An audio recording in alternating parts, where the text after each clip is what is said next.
தஞ்சையிலே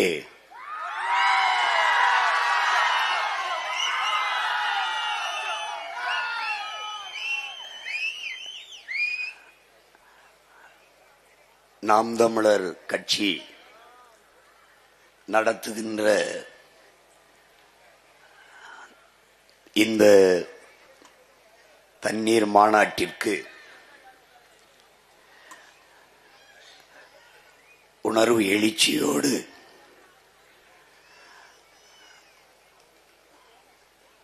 ஒன்று கூடியிருக்கிற என்னுடைய உயிரோடும் உணர்வோடும் கலந்து வாழுகின்ற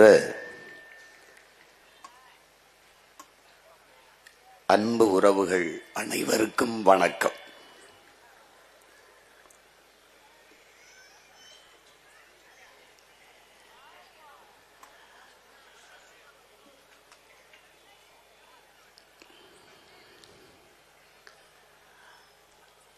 கர்நாடக மாநிலத்தில் பிறந்து 114 ஆண்டுகள் வாழ்ந்து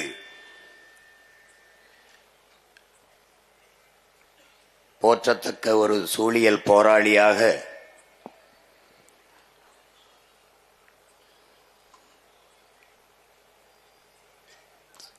தான் பிறந்த மண்ணுக்கு நன்றி கடனாக பல்லாயிரக்கணக்கான மரங்களை நட்டு வைத்து வளர்த்த மகத்தான மகள் சாலுமரதா திம்மக்கா அவர்களுக்கு பெருமிதத்தோடு நம்முடைய புகழ் வணக்கத்தை செலுத்துவோம்.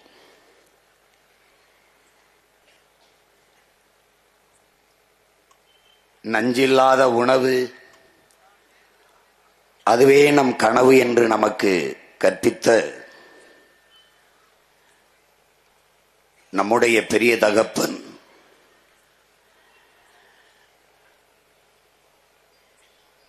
நாம் பச்சை புரட்சி என்று இவர்கள் கொண்டு வந்ததை விஞ்ஞானம் என்று கருதினோம். பிறகுதான் தெரிந்தது அது வியாபாரம் என்று இந்த தலைமுறை தமிழ் பிள்ளைகள் நமக்கெல்லாம் கற்பித்த பேராசான்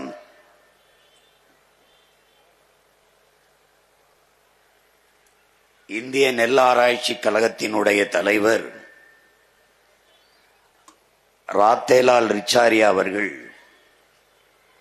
22,792 பாரம்பரிய நெல் வகைகளை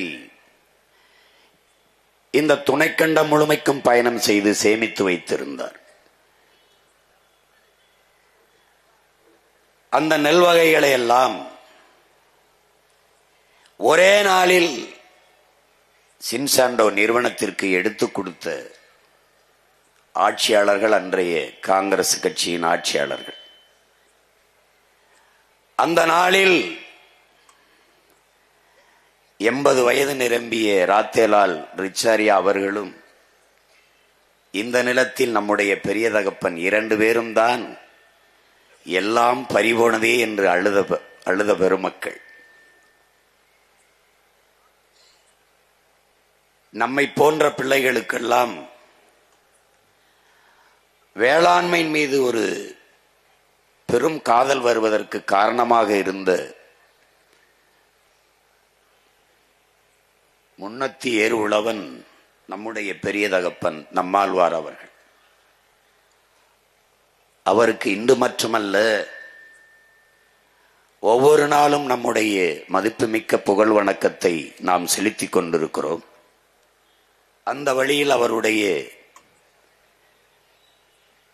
கனவை சுமந்து பயணிக்கிற மகன் பெருமிதத்தோடு என்னுடைய புகழ் வணக்கத்தை செலுத்துகிறேன். இங்கே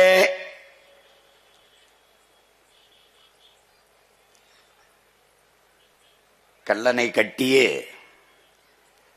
நம்முடைய வீர பெரும்பாட்டன் கரிகால் பெருவளத்தை பற்றிய காலொனியை எல்லோரும் பார்த்தீர்கள்.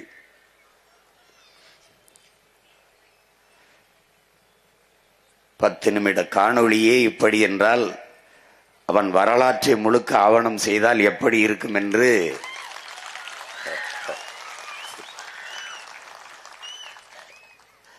செய்யாது அவன் பேரன் விட்டு விட்டு சென்று விடுவேனா என்ன?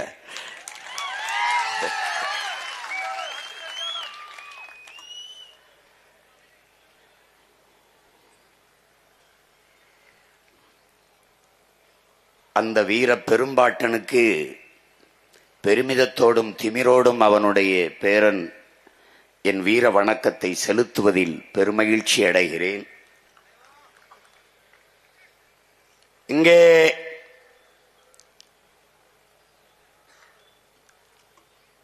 நாம் தமிழர் கட்சியில் இருப்பவர்கள் அதை முன்னெடுத்து செல்லுகிற நான் உட்பட எல்லோரும் ஒரு பைத்தியங்கள் போல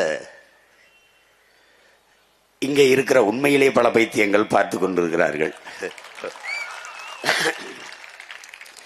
நாங்கள் பைத்தியங்கள் அல்ல, பைத்தியமா திரிகிறவர்களுக்கு வைத்தியம் பார்க்க வந்த வைத்தியர்கள் என்பதை சீமானுக்கு என்ன ஆயிற்று, மரத்தோட பேசிக் கொண்டிருக்கிறார், அதற்கு ஓட்டாயிருக்கிறது என்கிறார்கள்.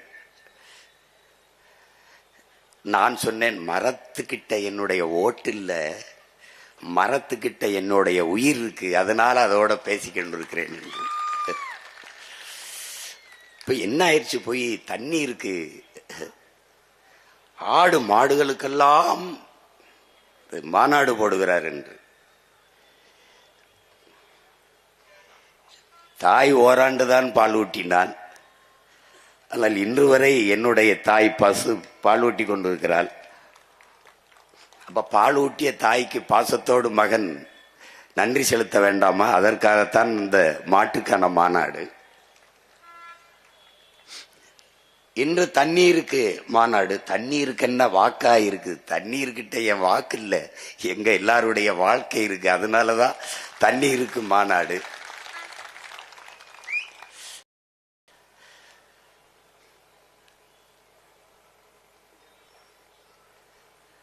நாம் என்ன செய்கிறோம் என்பதை அவர்களுக்கு புரியவில்லை. நான் என் தம்பி தங்கைகள்கிட்ட சொன்னேன், நான் போட்டி அவருக்கும் அம்மே, அவருக்கும் அம்மே அப்படின்னு.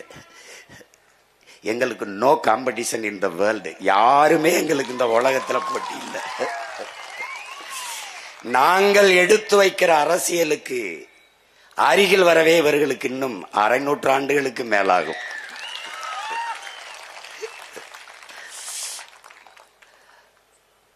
நாங்கள் உலகத்தின் தலை சிறந்த பேரினத்தின் மக்கள்.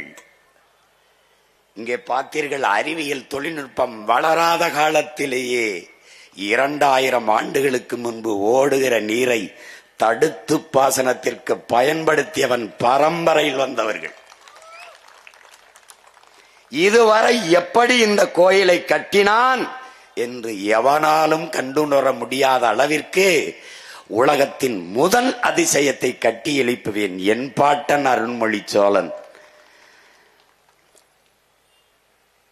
60,000 யானைகள். அந்த யானைகளுக்கு உணவு, அதை பராமரிக்க பாகன், அந்த யானைகளின் மீது நின்று போர் செய்ய போர் வீரர்கள், அவர்களுக்கு உணவு பயிற்சி. இந்த 60,000 யானைகளையும் கப்பலில் ஏற்றி கொண்டு போய் பல்வேறு நிலப்பரப்புகளை வென்றிருக்கான் என் பாட்டன் அரசேந்திரன். சண்டையே போட கிடையாது.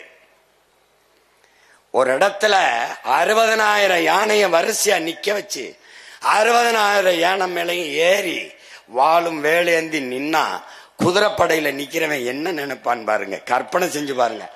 60,000 யானை அப்படி அப்படி தட்டுன உடனே முன்னங்கால தூக்கி அப்படி தும்பிக்கைய தூக்கி பிளிர்னா எல்லா பயிலும் கீழே போட்டு கறி, அரசேந்திரா எங்களை விட்டு. அவன் போர்லாம் செய்ய வேண்டிய, யானை ஏறி மிதிச்சே பூரா பயிலையும் நசுக்கி கொண்டிருக்கும். பல பேர் பயந்து காலில் விழுந்து வணங்கினவன் தான். அப்பேற்பட்ட வீர பரம்பரையில வந்தவங்க.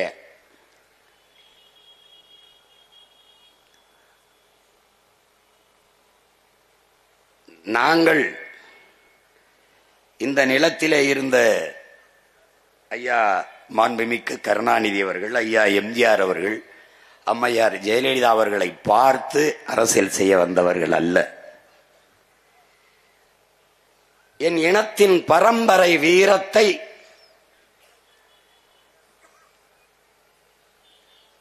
தன்னுடைய மரபணுவில் கொண்டு அடிமை வாழ்வினும் உரிமை சாவு மேலானது, சரணடைந்து வாழ்வதை விடவும் சண்டையிட்டு சாவது மேலானது, உயிரிலும் மேலானது நமது உரிமை.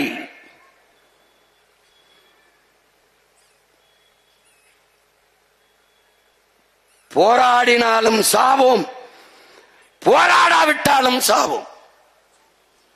ஆனால் போராடினால் ஒருவேளை வாழ்வதற்கு வாய்ப்புண்டு.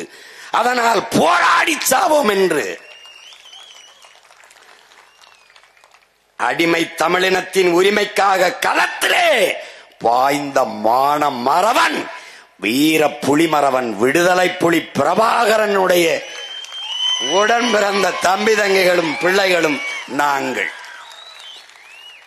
இந்த இனத்தில் பிறந்த ஒருவன்தான். நான் விழுந்தாலும் சரி, என் இனம் எழுந்தால் போதும். நான் செத்தாலும் சரி, என் இனம் வாழ்ந்தால் போதும் என்று நின்றவன் எங்கள் முன்னவன், எங்கள் தலைவன் பிரபாகரன் என்கிற பெருவீரன். அவன் விரல் நீட்டிய திசையில் விரைந்து செல்கிற மக்கள் அரசியல் புரட்சி படைதான் நாம் தமிழர் கட்சி. இது என் மக்களின் வாக்குக்கானது அல்ல, வாழ்க்கைக்கானது. இது என் மக்களின் ஓட்டுக்கானது அல்ல, நாங்கள் பிறந்த பெருமை மிக்க நாட்டுக்கானது. அதனால் தான் சொல்லுகிறோம், எங்கள் அரசியல் வேறு, உங்கள் அரசியல் வேறு. நீங்கள் எப்படியாவது என் மக்களை ஏமாற்ற வேண்டும் என்று நினைக்கிறீர்கள். நாங்கள் எப்படியாவது இந்த இழிநிலையில், இந்த கேவலப்பட்ட கேடுகட்ட வாழ்க்கை நிலையில் இருந்து என் மக்களின் வாழ்க்கை தரத்தை மாற்ற வேண்டும் என்று நினைக்கிறோம். இது ரெண்டுக்கும் நிறைய வேறுபாடு இருக்கு.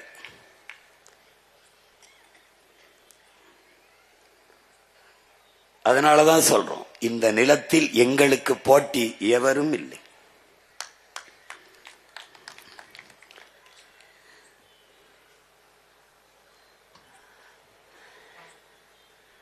இங்கே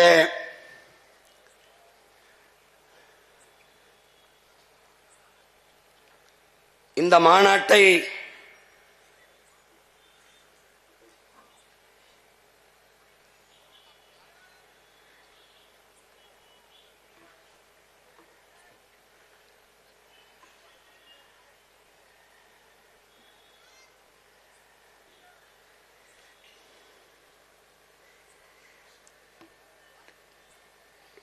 நியாயமாக உண்மையிலேயே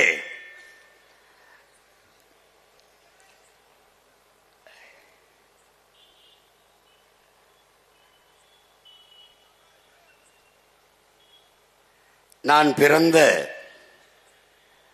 ராமநாதபுரம் சிவகங்கை மண்ணில்தான் நடத்தியிருக்க வேண்டும். காரணம்,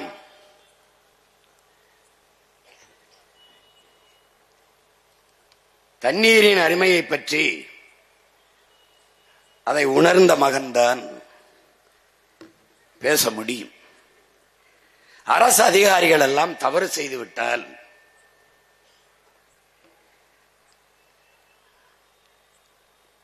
தண்ணில்லாத காட்டிற்கு பணியிடம் மாற்றுவார்கள். அது நான் பிறந்த மண்ணான ராமநாதபுரம் சிவகங்கைக்குத்தான் மாற்றுவார்கள். இன்றுதான் எனது மண் வறண்டு போனது. ஆனால் என்னுடைய வீர பெரும்பாட்டன் மருதுபாண்டியர்கள் ஆட்சியிலே உலகத்தின் சுவையான ஆரஞ்சு பழத்தை ஏற்றுமதி செய்திருக்கிறான் என்றால் எவ்வளவு வளமையான நாடாக என் நாடு இருந்திருக்கும் என்பதை அறிவார்ந்த தமிழ் சமூக சொந்தங்கள் அறிந்து கொள்ள முடியும். ஆனால் அதை விட்டுவிட்டு தஞ்சை நிலத்திலே இந்த தண்ணீர் மாநாட்டை சீமான் போடுவதற்கு காரணம், இந்த இனத்திலே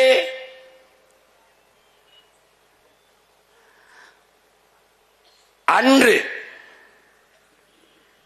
ஒரு கரிகாலன் எங்கள் மன்னன், இன்று ஒரு கரிகாலன் எங்கள் அண்ணன், இருவரும் ஒரே குடி தமிழ் குடி, இருவருக்கும் ஒரே குடி ஒரே கொடி புலிக்கொடி. எங்களுடைய விடுதலை பாவலர் பாசத்திற்குரிய எங்கள் அண்ணன் அறிவுமதி அவர்கள் எழுதிய கவிதை வரிகள். அந்த பாட்டன்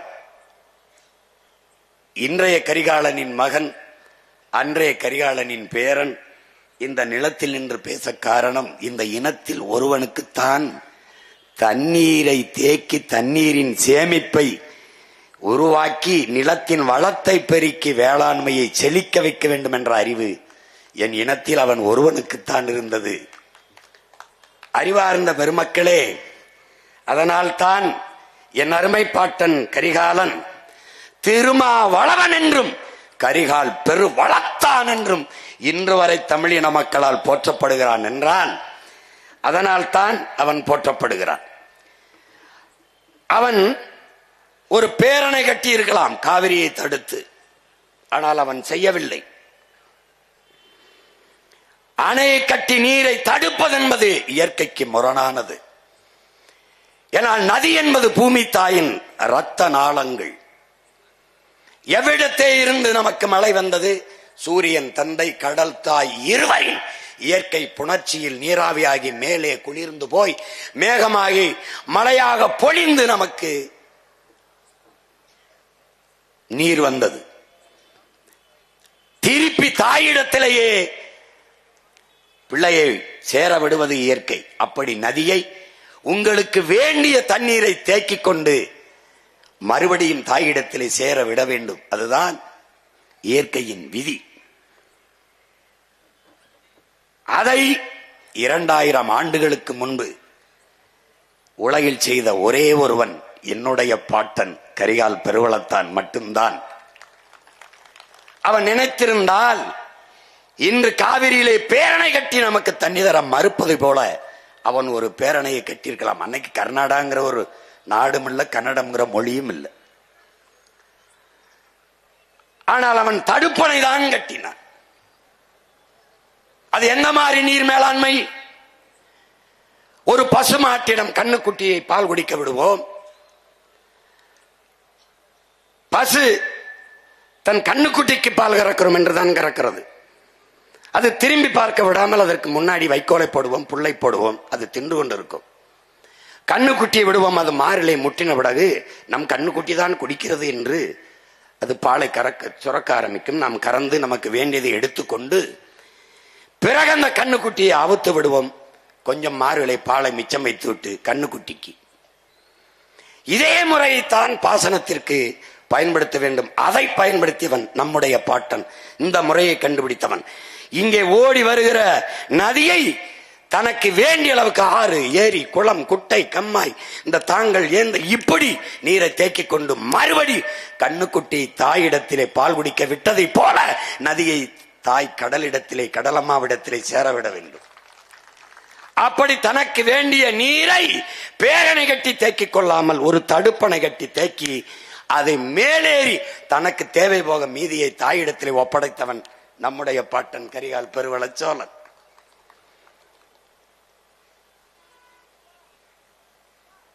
அதனால் தான் அவன் இன்று வரை போற்றப்படுகிறான்.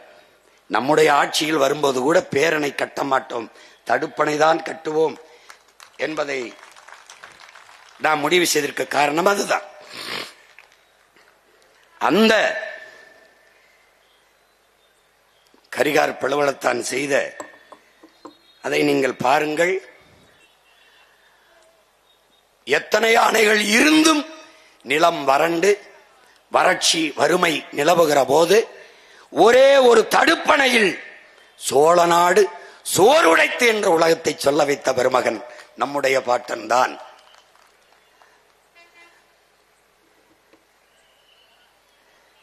இங்கே பேரணை கட்டினால் அந்த இடத்திலே நீர் தேங்கிவிடும்.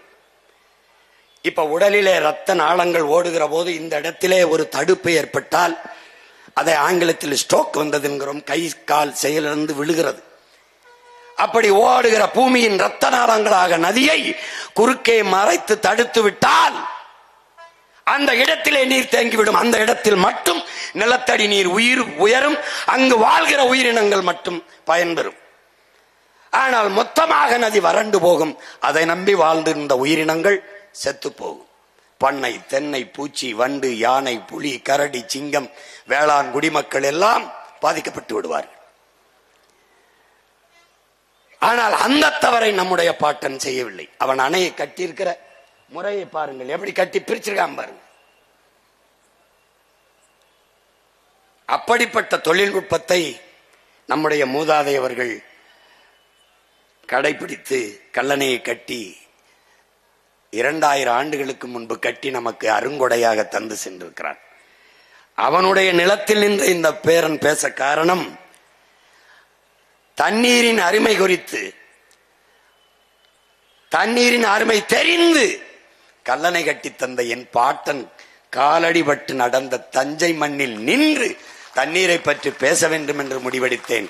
அதுவும் அவன் கல்லணை கட்டிய திசையில் நின்று பேச வேண்டும் என்று அவனுக்கு நன்றி சொல்லி என்னுடைய வீர வணக்கத்தை செலுத்தி நின்று பேச வேண்டும் என்று நினைத்தேன். அதனால் இந்த நிலத்தில் நின்று பேசுகிறேன். அன்று முப்போகம் விளைந்த தஞ்சை விளைந்தால் தமிழ்நாட்டில் பஞ்சமில்லை, தமிழ்நாடு விளைந்தால் இந்திய துணைக்கண்டத்தில் பஞ்சமில்லை, பசி இல்லை. ஆனால் இன்று தஞ்சை எந்த காவிரியை தடுத்து கல்லணை எட்டி பாசனத்திற்கு நம் பாட்டன் பயன்படுத்தினானோ அதே காவிரியிலே 150 TMC தண்ணீரை பெற முடியாமல் அவன் பேரனும் பேத்திகளும் தவித்து போய் வறண்டு போய் வாழ்க்கை இருண்டு போய் நிற்பதை நாம் பார்க்கிறோம். 450 TMC 500 TMC தண்ணி வந்து கொண்டிருந்த காலத்தில் இன்றைக்கு 150 TMCக்கு 60-70 TMC. அதைத்தான் நம்முடைய அப்பா நல்லகண்ண அவர்கள், நல்லுசாமி அவர்கள் சொல்லுகிறார்கள். ஒவ்வொரு நாளும் எங்களுக்கு விநியோகம் செய்ய வேண்டும், நீரை பிரித்து தர வேண்டும் என்று. என் நீர் என்னுடைய உரிமை, தமிழ் தேசியத்தின் அடிப்படை உரிமை. அதை தர மறுக்கிறது கர்நாடகா, பெற்றுத்தராமல் வேடிக்கை பார்க்கிறது இந்த ஆட்சியாளர்களில். இந்திய நாட்டை ஆண்டு கொண்டிருக்கிற இந்த கட்சிகள் ஆட்சி. இதற்கு காரணம் என்னவென்பதை அறிவார்ந்த தமிழ் சமூக தம்பிதங்கைகள், என் உயிரினுமிரிய உடன் பிறந்தார்கள் தெரிந்து கொள்ள வேண்டும். இங்கே முப்போகம் விளைந்த நிலம் வறண்டு இன்னைக்கு ஒரு போகம் விளைவதற்கு கூட தண்ணீருக்கு ஊரான்ட்டே கையேந்திர நிலைமைக்கு நிற்க காரணம், இந்த இடத்திலே பாருங்கள், காவிரியிலே தொடர்ச்சியாக தண்ணீர் வந்து கொண்டிருந்தால் ஆற்று மணலை அள்ளி விற்க முடியாது. வளத்தை எப்படி அள்ளி விற்கிறான் பார். தண்ணி தொடர்ச்சியாக வந்து கொண்டிருந்தால் ஒரு இடத்துல மண் இருக்கா பாரு, மணலை அள்ளிட்டதுனால மண்ணு வந்துருச்சு. மண்ணு வந்துட்டதுனால செடி கொடி மரம் முளைச்சிருச்சு. ஆத்துக்குள்ள நடு ஆத்துல மரம் செடி கொடி முளைக்காது, 2 பக்கம் கரையில தான் நாதனம் முளைக்கும். ஆனால் மணலை அள்ளிவிட்டால், மண் வந்து விட்டால் அங்கே மரம் செடி கொடி முளைச்சிரும், ஆறு செத்துரும். தம்பி ஹுமாயூன் சொன்னார் பாருங்க, 3 அடிதான் நல்ல வேண்டும், ஆனால் 30 அடிக்கு இரும்பு கை கொண்டான் போக்கலேன் எந்திரம் கொண்டு அல்ல அனுமதித்தவனவன் இந்த ஆட்சியாளர். ஏரி குளத்தை வெட்ட சொல்லுகிறோம், வெட்டினான் ஆற்றுக்குள்ளே. ஆற்று நீரை தேக்க அங்கே ஏரி குளத்தை வெட்டணும், அவன் ஆற்றுக்குள்ளே வெட்டிட்டான் பார். எதற்கு இந்த குழி சீமான், என்னை தூக்கி இதிலே போட்டு புதை என்று அவன் சொல்லுகிறான்.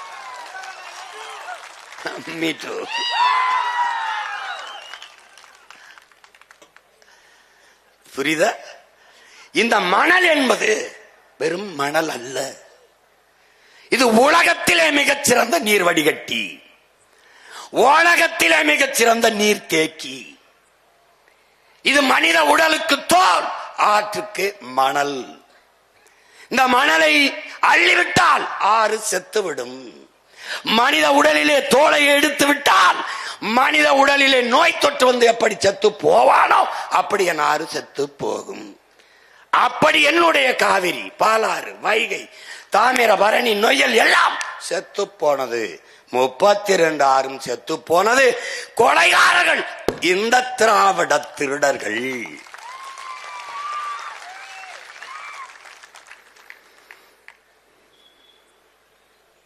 புரியுதுன்னு நினைக்கிறேன். இதை விட பாடம் நடத்த இன்னொரு பேராசிரியர் வந்துதான் உனக்கு பிறந்துதான் வரணும். புரியுதுன்னு நினைக்கிறேன். இப்ப அந்த மண்ணள்ளி விற்கிறதுக்கு அவனுக்கு தண்ணி ஓடிக்கிட்டு இருந்துச்சுன்னா இந்த மாதிரி அள்ள முடியாது. அப்ப வள கொள்ளைக்கு அவன் தண்ணியை தர மறுக்கிறான். இன்னொன்னு என்ன பாரு, முப்போகம் விளைந்து கொண்டிருந்தால் என்னுடைய வேளாண் பெருங்குடி மக்கள், உழவர் குடிமக்கள் விளைநிலத்தை விட்டு வெளியேற மாட்டார்கள். விளைநிலத்தை விட்டு வெளியேறவில்லை என்றால் காவிரி படுகை முழுக்க இருக்கிற மீத்தேன், ஈத்தேன், ஹைட்ரோ கார்பன் என்ற அந்த எரிகாற்றை எடுக்க முடியாது. இந்த மீத்தேனுங்கிறது எப்படி உருவாகுது? இந்த ஹைட்ரோ கார்பன் இது எப்படி உருவாகுது?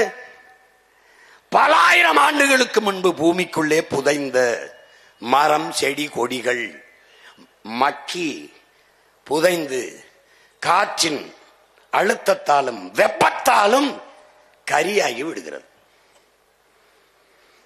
அந்த கரியாகுது, அதான் நிலக்கரி. உனக்கு தெரியும், நெய்வேலியில். அப்ப பல ஆயிரம் ஆண்டுகளுக்கு முன்பு எப்படி அந்த மரம், செடி, கொடி எல்லாம் பூமிக்குள்ள புதைஞ்சதுன்னா அத்தனை ஆயிரம் ஆண்டுகளுக்கு முன்னாடி எனது முன்னவர்கள் இந்த நிலத்தில் வாழ்ந்திருக்கிறார்கள். இன்னைக்கு கீழடியில தோண்டும் போது 2800 ஆண்டுக்கு முன்னாடி தமிழங்க வாழ்ந்திருக்கான்னு ஒரு அடையாளம் வருது இல்ல? அப்படி பூமிக்குள் தோண்டும் போது என் முன்னவர்கள் வாழ்ந்த இடத்திலே புதைந்த மரம், செடி, கொடி எல்லாம் இன்னைக்கு மக்கி மக்கி கரியாகி நிக்குது. அந்த கரிக்கு வெடிப்பு இருக்கு. இந்த கறிக்கடையில வெடிப்புக்குள்ளே ஒரு காற்று இருக்கு. அந்த காற்று தான் இந்த மீத்தேன் எரிகாற்று, ஹைட்ரோ கார்பன் என்கிற இந்த உயிர் வலி எரிகாற்று. உனக்கு புரியுதுன்னு நினைக்கிறேன். இந்த எரிகாற்றை எடுக்கிறதுக்கு அவன் இதே மாதிரி காவிரி படுகையில் இருக்க மாதிரி கங்கை படுகையில் இருக்கா? இருக்கு. அப்ப ஏன் அங்க போடல? அங்க நல்ல ஆத்தாள் கம்மனுக்கும் பிறந்தவன் அவன் என்ன பண்றான்? அவன் அங்க ஆட்சியில் இருக்கான். நான் விறகு வச்சு கூட அடுப்பரிச்சுக்கிறேன், வெளியில போடான்ட்டான். இங்க 60 வருஷமா எனக்கு பெத்தவன் அப்பன எல்லாமே மத்தவனே இருக்கிறதுனால எவன் வந்தாலும் என் ஆத்தா தாலி எடுத்தானே, என் அக்கா தாலி எடுத்தானே, அவனுக்கு கவலை கிடையாது. அவன் போடுறான். இப்ப 3 போக என் நிலம் விளைஞ்சதுன்னா இந்த நிலத்துல அவன் இந்த ஹைட்ரோ கார்பன், மீத்தேன், ஈத்தேன் எடுக்கிறேன்னு குழாய போட முடியாது. விளங்கிச்சா? இப்ப அப்ப தண்ணி வரலைன்னா இந்த நிலத்தை வச்சுக்கிட்டு என்ன பண்றதுன்ட்டு, ஏப்பா இங்க ஒரு போட்டு எடுத்துக்கிறோம் அப்படின்னு எடுத்துக்கிட்டான். நான் முதல்ல இங்க வந்து இந்த மீத்தேன் எரிகாற்று ONGCக்கு எதிராக நான் போராட வரும்போது அவன் என்ன சொல்றான்களுங்க, என்னை தனியா கூட்டிட்டு போய் அந்த அதிகாரி, ஐயா இங்க வாங்கய்யா 17 வருஷமா எடுத்துக்கிட்டு இருக்கீங்கிறான். என்னங்க சொல்றிய? ஆமாங்கய்யா 17 வருஷமா எடுத்துக்கிட்டு இருக்கீங்க. இந்த இடத்துல கிணறு, இந்த கிணறை போட சொல்லி அனுமதி கொடுத்தது யார் தெரியுமா? யாருன்னு கேட்டாப்ல. யாரு? உங்க சனந்தாயான்றாப்ல. எப்படிங்க, என்ன சொல்றீங்க? என்ன சொல்லி சொன்னீங்க? எப்படி எங்க நிலத்துல கிணற தோண்டுங்கன்னு சொன்னதே இவர்கள் தான். நான் கேட்ட, என்ன சொன்னீர்கள்? தோண்டிக் கொள்ளுங்கள் என்று சொன்னார்கள். மண்ணெண்ணெய் எடுக்க போறோம்னு சொன்னாங்க. எப்படி இருக்கு பாருங்க. மண்ணெண்ணெய் எடுக்க போறோம் என்று சொன்னதால் மண்ணெண்ணெய் தானே, சீமெண்ணெய் தானே எடுக்க போறான், எடுத்துட்டு போட்டும், என் நிலத்துல போட்டுக்கன்னா. அப்புறமா தான் தெரியுது அவன் எரிகாற்றை எடுக்கிறான். திடீர்னு தீப்பிடிச்சு எரியும் போதான் தெரியுது, அட பாவிகளான்னு அன்னைக்கு தான் தெரியுது. புரியுதா? இப்போ இந்த விளைநிலத்தை விட்டு வெளியேற்ற வேண்டிய தேவை இந்த ஆட்சியாளர்களுக்கு இருக்கு. பெரும் முதலாளிகளின் வள வேட்டைக்கு இந்த தரக அதிகாரங்கள் கைக்கூலிகளாக இருந்து வேலை பார்த்து எனக்கு காவிரியில் தண்ணி பெற்று தராமல் என் நிலத்தை வறண்ட நிலமாக்கி விளைநிலத்தை விட்டு வேளாண் குடிமக்களை வெளியேற்றி வள வேட்டைக்காடாக முப்போகம் விளைந்த தஞ்சை நிலத்தை தரிசு நிலமாக மாற்றி இருக்கிறார்கள். இதை எப்படி சரி செய்வான்?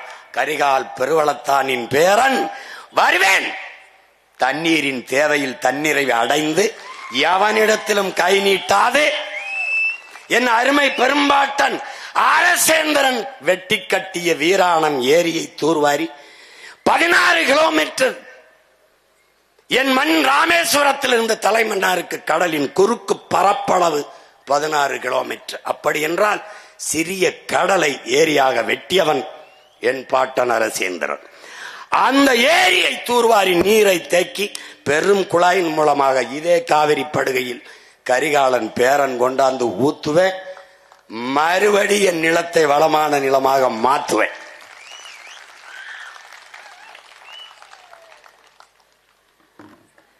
பார்த்துக்கிட்டே வா, பார்த்துக்கிட்டே வா உனக்கு. அதனால இந்த தண்ணீர் என்பது மானுட தேவை மட்டும் அல்ல, அது உலக உயிர்களின் உயிர் தேவை. அதனால்தான் ஒவ்வொரு துளியும் உயிர் துளி, பல் உயிர்க்கும் பகிர்ந்தளி, பகுத்துண்டு பல் உயிர்கள் ஓம்புகள் நூலோர் தொகுத்தவற்றிலெல்லாம் தலை என்று நமது முன்னவன் மறையோன் வள்ளுவப் பெருமகனார் அருளிய மறைமொழிக்கேற்ப நீரின்றி அமையாது உலகு, அதை நினைவில் நிறுத்தி பழகு என்ற முழக்கத்தை முன்வைத்து தமிழ் இளம் தலைமுறைகளை, என்னரும் தம்பிதங்கைகளை,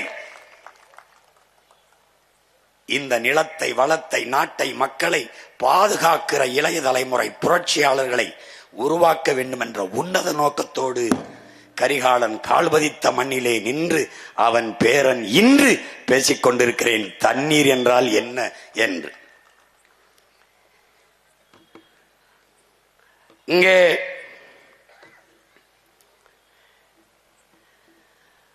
தண்ணீரை பற்றி அறிஞர் பெருமக்கள் பல்வேறு பேர் கூறியிருந்தாலும் எல்லாவற்றுக்கும் முன்னவன் எங்கள் மறையோன் வள்ளுவப் பெருமகனார் நீரின்றி அமையாது உலகனின் யார் யாருக்கும் வானின்றி அமையாது ஒழுக்கு. நீர் இல்லாம உலகத்துல ஒண்ணும் கிடையாது, ஒரு உயிரும் இல்லை. அது இல்லை என்றால் மனிதனில் ஒழுங்கு கூட ஒழுக்கம் கூட ஒழுங்கற்று போகும்னு பாடுறாப்ல. வானின்று உலகம் வழங்கி வருவதால் தான் அமிர்தம் என்றுரைப்பாற்றுன்னு சொல்றான். வானத்திலிருந்து மழை பொழிவினால்தான் இந்த உயிர்கள் எல்லாம் இருக்கு, அதனால்தான் அதை அமிழ்தம் என்று மழையை சொல்றோம்ங்கிறான். விசிம்பின் துளி வீழின் அல்லால் பசும்புல் மற்றாங்கே பசும்புல் தலைகால் என்பது அரிதென்றான். மேகத்திலிருந்து வானிலிருந்து ஒரு துளி மழை துளி பூமியில் விழால வென்றால் ஒரு புல் பசும் புல் கூட தலை தூக்காது முளைக்காதுன்றான். தானம் தவம் இரண்டும் தங்கா வேணுலகம் வானம் வழங்காதே நின். வானம் மழையை பொழியலைன்னா பிறருக்காக தானம் செய்வனும் தனக்காக தவம் செய்வனும் செய்ய முடியாது, இருக்க முடியாதுங்கிறான். ஏன்னா இந்த வான் சிறப்பு இந்த மழையை பற்றி உலகத்துல எவனுமே பாடல நம் பாட்டன் அளவிற்கு. ஒரு தடவை சொன்னா போதும், நீரின்றி அமையாத உலகனின் யார் யாருக்கும் வானின்றி அமையாத ஒழுக்கு போதும். ஆனா இந்த பய மக்களுக்கு திரும்ப திரும்ப சொல்ல முடியாது. ஒன்னையும் 10 தடவை பாடியிருக்காப்ல, ஆனாலும் இவனுக்கு அது மண்டையில ஏறல. அப்ப 10ம் பத்தல. ஒருவேளை 10 லட்சமா கொடுத்தா வேணா 10மோ என்னவோ, அது பத்தல. துப்பாருக்கு துப்பாய துப்பாக்கு, துப்பாருக்கு துப்பாய தூவுமலை நம்முடைய அப்பா நல்லுசாமி கூட சொன்னாங்க. அதாவது சாப்பிடுவதற்கு உண்பதற்கு உணவையும் குடிப்பதற்கு நீரையும் தருவது மழைதான். எப்படி பாருங்க, மணி நீரும் மண்ணும் மலையும் அணிநிலர் காடும் உடையது அரண். இதை விட எவன் பாடுவான்? ஆனால் நீங்க ஆழ்ந்து பார்க்கணும். இன்னைக்கு மணி நீர் இருக்கா, மண் இருக்கா, மலை இருக்கா, அணிநிலர் காடு இருக்கா? இல்ல. காலி பண்ணவன் யாரு? இந்த காவாலி பைய திராவிடே. உனக்கு புரியுதா? தூய நீர், பறந்து விரிந்த நிலப்பரப்பு, பேர் அரணாக நின்று மேகத்தை தடுத்து பூமிக்கு மலையாக மாற்றி கொடுக்கிற மலை, குளிர்ந்த அடர்ந்த காடுகள், நிழற்காடு, இது நான்கையும் உடைய நிலம் எதுவோ அதான்டா பேரரண்கிற பாடுற. 2000 ஆண்டு தோராய கணக்கு. யாரும் வள்ளுவனுக்கு பிரசவம் பார்த்தவங்க இல்ல. வள்ளுவன் ஆத்தாவுக்கு பிரசவம் பார்த்த யாரும் இல்ல. சும்மா சொல்றான் 2000 ஆண்டு 1330 அப்படின்னு சும்மா சொல்றான். குரல் 5000 கூட எழுதியிருக்கலாம். 5000 ஆண்டுக்கு முன்னாடி கூட நம்ம பாட்டன் பிறந்திருக்கலாம், இருக்கலாம், நடந்திருக்கலாம், போயிருக்கலாம், வந்திருக்கலாம். கலாம் தான் இது. ஆனால் உறுதியான கருத்து ஒண்ணும் கிடையாது. இந்த 4ம் தான் அரண் என்று பாடி நீரின்றி அமையாத உலகு என்று நமது வள்ளுவ பெருமகனார் நம்ம கற்பித்திருக்கிறார். இந்த தண்ணீர் என்பது ஒரு கூட்டு வேதிப்பொருள். உங்களுக்கு தெரியும், ஹைட்ரஜன் ஆக்சிஜன் இரண்டும் கலந்த ஒரு வேதிப்பொருள். இதுல என்ன இயற்கையின் விதியில என் உடன் பிறந்தார்களே, H2O, அதுல இந்த ஹைட்ரஜன் 2 விழுக்காடு இல்லாது, ஆக்சிஜன் 1 விழுக்காடு இல்லாது, ஆக்சிஜன் 2 விழுக்காடு, ஹைட்ரஜன் 1 விழுக்காடு என்று கலந்தால் தண்ணீர் வராது. அப்ப இயற்கையின் விதி சரியாக ஹைட்ரஜன் 2 விழுக்காடும் ஆக்சிஜன் 1 விழுக்காடுமாக கலந்து இந்த நீரை உருவாக்கி இருக்கு. அதான் H2O. அது இயற்கையின் அரிய கொடையாக இந்த வேதிப்பொருள் இருக்கு. இதுல என்னன்னா, உலக உயிர்களின் வேர் என்று இந்த நவீன சூழியல் உலகம் அதை சொல்லுது. இப்ப நீர் இல்லாம உலகில் ஒன்றுமே கிடையாது. நீர் இல்லாம உலகில் ஒன்றுமே கிடையாது. மனித உடலில் 70 விழுக்காடு நீர். இந்த நீர் தான் இந்த உலகத்தை உயிருள்ள உலகமாக மாற்றுகிறது. நிலம், தீ, நீர்வழி, விசும்பு இவை 5ம் கலந்த மயக்கம்தான் இந்த உலகம், பூமி என்று, இந்த உலகம் என்று நம்மளுடைய மூதாதை தொல்காப்பியர் பாடி வைக்கிறார். இந்த 5ல அவங்க 5 பூதம் என்கிறார்கள். நாம் 50 ஆற்றல் என்று தமிழ்ல சொல்றோம்.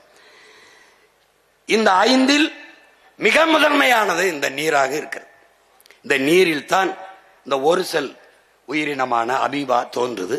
அந்த முதலாக இந்த உலகில் தோன்றிய உயிரினம் நீரில் இருந்துதான். எனவேதான் நீரின்றி அமையாத உலகு என்று நமது மூதாதை இந்த கருத்தை வலியுறுத்துகிறார். நீங்க நல்லா கவனிச்சுக்கணும். இப்ப இந்த மனிதன் மட்டும் அல்ல, உலகில் எந்த உயிரும் இந்த 50 ஆற்றல், நீர், நிலம், நீர், காற்று, உங்களுக்கு தெரியும், இந்த தீ, ஆகாயம், இது இல்லாம எந்த உயிரும் இல்லை. இப்ப நம்முடைய பழக்கத்துல எரிக்கிறது, எரியூட்டுவது நம்முடைய பழக்கம் இல்லை. நமக்கு உயிர் போகிற போது நீர் முதல்ல வெளியேறிடுது. அப்ப நீர் போனோன்னா உடம்பு குளிர்ந்துரும், காற்று போயிருது, வெப்பம் தணிஞ்சிருது, உடம்புல நெருப்பு போயிருது. எல்லாம் போன பிறகு கடைசியா என்ன இருக்கு? மண், நிலம். அதனால பூமியில தோண்டி நிலத்துல போட்டு புதைச்சிறதான் தமிழர் மரபு. இப்ப இந்த 50 ஆற்றல் இல்லாத மனித உயிர்கள் அல்ல, உலகில் எவ்வுயிரும் இல்லை என்பதை அறிவார்ந்த தமிழ் சமூக தம்பி தங்கைகள் அறிந்து கொள்ள வேண்டும். அதுலதான் தண்ணீர் இல்லாமல் உலகில் எந்த உயிரும் இல்லை. தண்ணீருக்கென்று தனித்த உயிர் இல்லை. ஆனால் தண்ணீருக்குள்ளே பல லட்சக்கணக்கான உயிர்கள் இருக்கிறது என்பதை புரிந்து கொள்ளணும். அந்த தண்ணீர் இல்லாமல் உலகில் எந்த உயிரும் இல்லை. உலக உயிர்களை தண்ணீரிலிருந்து நீங்கள் பிரிக்க முடியாது.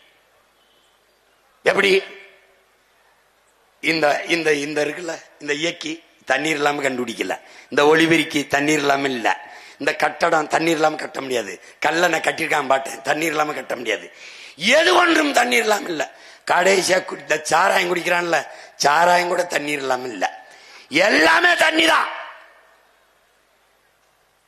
எல்லாமே. அதனாலதான் தண்ணீர் இல்லாமல் ஒன்றும் இல்லை. அதை என் அன்பு சொந்தங்கள், என் அருமை உடன் பிறந்தார்கள் கற்றுக்கொள்ளணும். உயிர் உருவாவதற்கும் உயிர் வாழ்வதற்கும் அழிவதற்கும் நீர்தான் காரணமா இருக்கு. எனவே உலக உயிர்களின் ஆதாரமாக, அடிப்படை வாழ்வாதாரமாக நீர் இருக்கிறது. உடலிலே இருக்கிற வெப்பநிலையை சமப்படுத்துவதற்கும் ஊட்டச்சத்துக்களை கடத்துவதற்குமான உயிர்காரணியாக இந்த நீர் இருக்கிறது என்பதை அறிவார்ந்த தமிழ் சமூக தம்பிதங்கைகள் புரிந்து கொள்ள வேண்டும். வேளாண்மை செய்வதற்கும் தொழிற்சாலைகளை நிறுவி வளர்ப்பதற்கும் எல்லாவற்றுக்கும் நீர் முதன்மையான காரணியாக இருப்பதால் தான் நீரின்றி அமையாது உலகு எனின் யார் யாருக்கும் வானின்றி அமையாது ஒழுக்கு என்ற ஆகச்சிறந்த மறைமொழியை நம்முடைய மூதாதை வள்ளுவ பெருமகனார் நமக்கு பகுத்து வகுத்து தந்திருக்கிறார் என்பதை என்னிலும் இளைய என் தம்பிதங்கைகள் புரிந்து கொள்ள வேண்டும். இப்போது உலகிலே 800 கோடி மக்கள் தொகை உலகெங்கும் பரவி வாழ்கிறார். இந்த 800 கோடி மக்களில் 100 கோடி மக்களுக்குத்தான் தண்ணீர் இருக்கிறது. இது நம்முடைய அறிவியலின் பேரடையாளமாக இருக்கிற ஐயா அப்துல் கலாம் அவர்கள் 100 கோடி மக்களுக்குத்தான் தண்ணீர் இருக்கிறது. அப்ப மீதி 700 கோடி மக்களினுடைய நிலை என்ன? 70 விழுக்காடு நீர் இருந்தும் 2 விழுக்காடு தான் குடிநீர் இருக்கிறது. அப்ப இந்த 2 விழுக்காட்டு குடிநீரை 10 விழுக்காடு 20 விழுக்காடாக உயர்த்துவது எப்படி என்று சிந்திக்காது அதை விற்றால் நன்றாக சம்பாதிக்க முடியும் என்று சிந்தித்த மூளைதான் உலக உயிர்களுக்கு செய்த பெருந்துரோக சிந்தனை.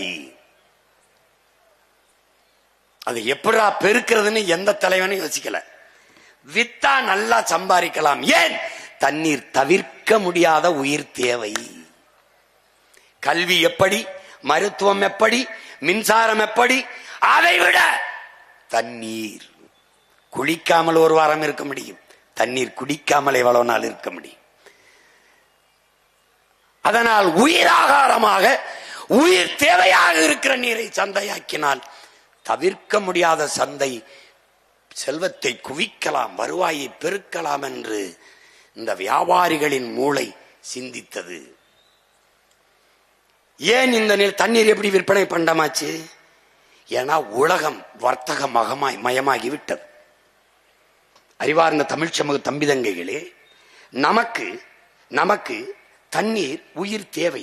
அதை விநியோகிப்பது, மக்களுக்கு தரமான தூய குடிநீரை கொடுப்பது அரசின் கடமை. இது சேவை. அறிவை வளர்க்கும் கல்வி மானுட உரிமை. அதை கொடுக்க வேண்டியது அரசின் கடமை.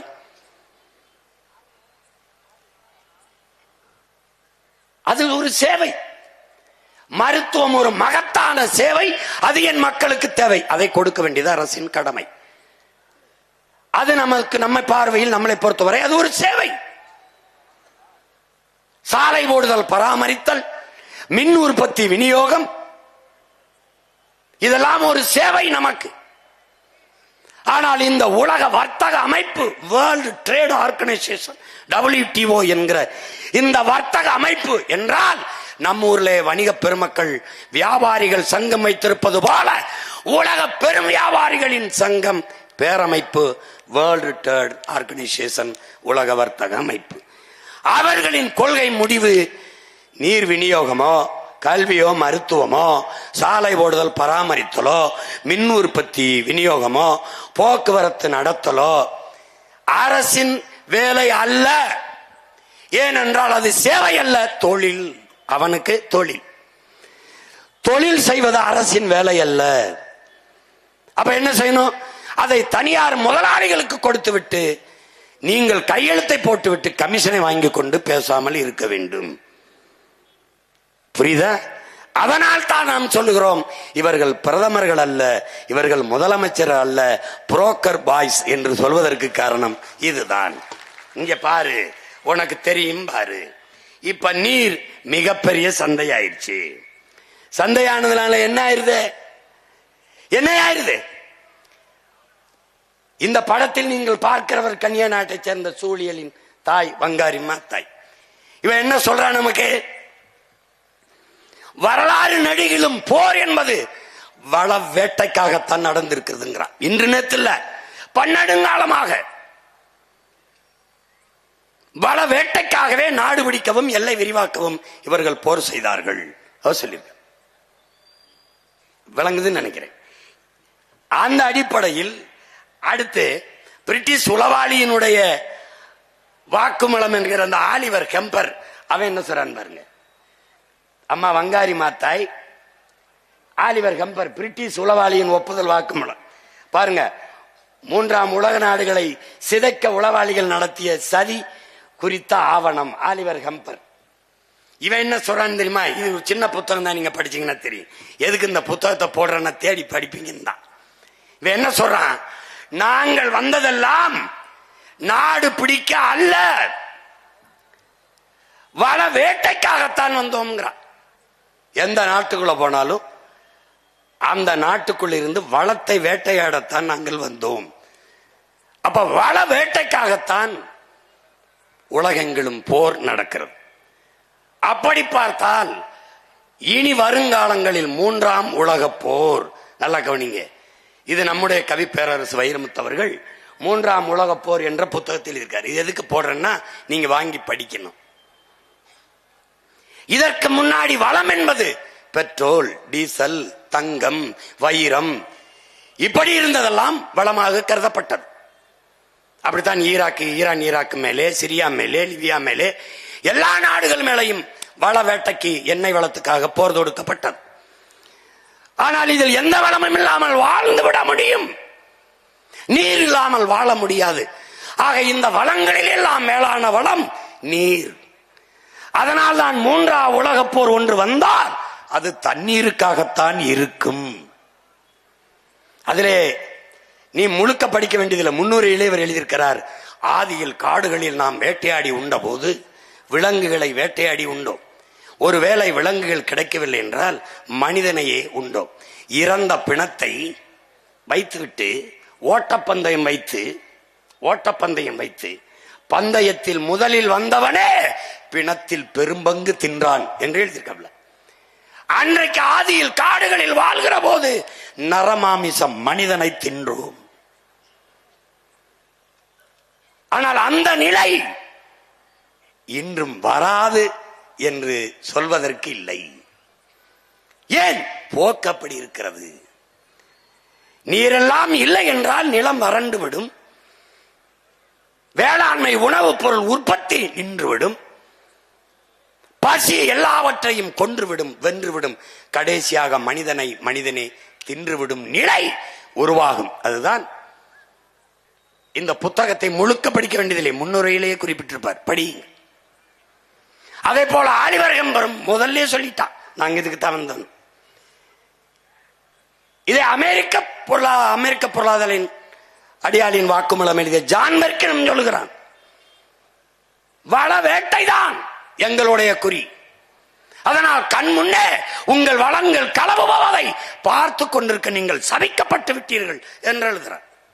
உன் மழை போகும், உன் மணல் போகும், உன் நிலத்தின் வளம் மீத்தேன் ஈத்தேன் என்று உன் தாயின் ஈரக்குலை இதயம் அறுக்கப்படும். நிலக்கரி அது இது என்று சிறுநீரகமும் நுரையீரலும் அறுக்கப்படும். உன்னால் தெரியும், ஆனால் தடுக்க முடியாது. காரணம், நீ சபிக்கப்பட்டு விட்டாய் என்கிறார். அப்ப 3ஆம் உலக போர் தண்ணீருக்கானது. பொறுமையா பார்த்துக்கிட்டே வா பாரு, தண்ணீருக்கு தான் போர். இந்த பெட்ரோல், டீசல், தங்கம் இது எதுவில்லாமலும் வாழ்ந்துவிட முடியும், வாழ்ந்துவிட முடியும்.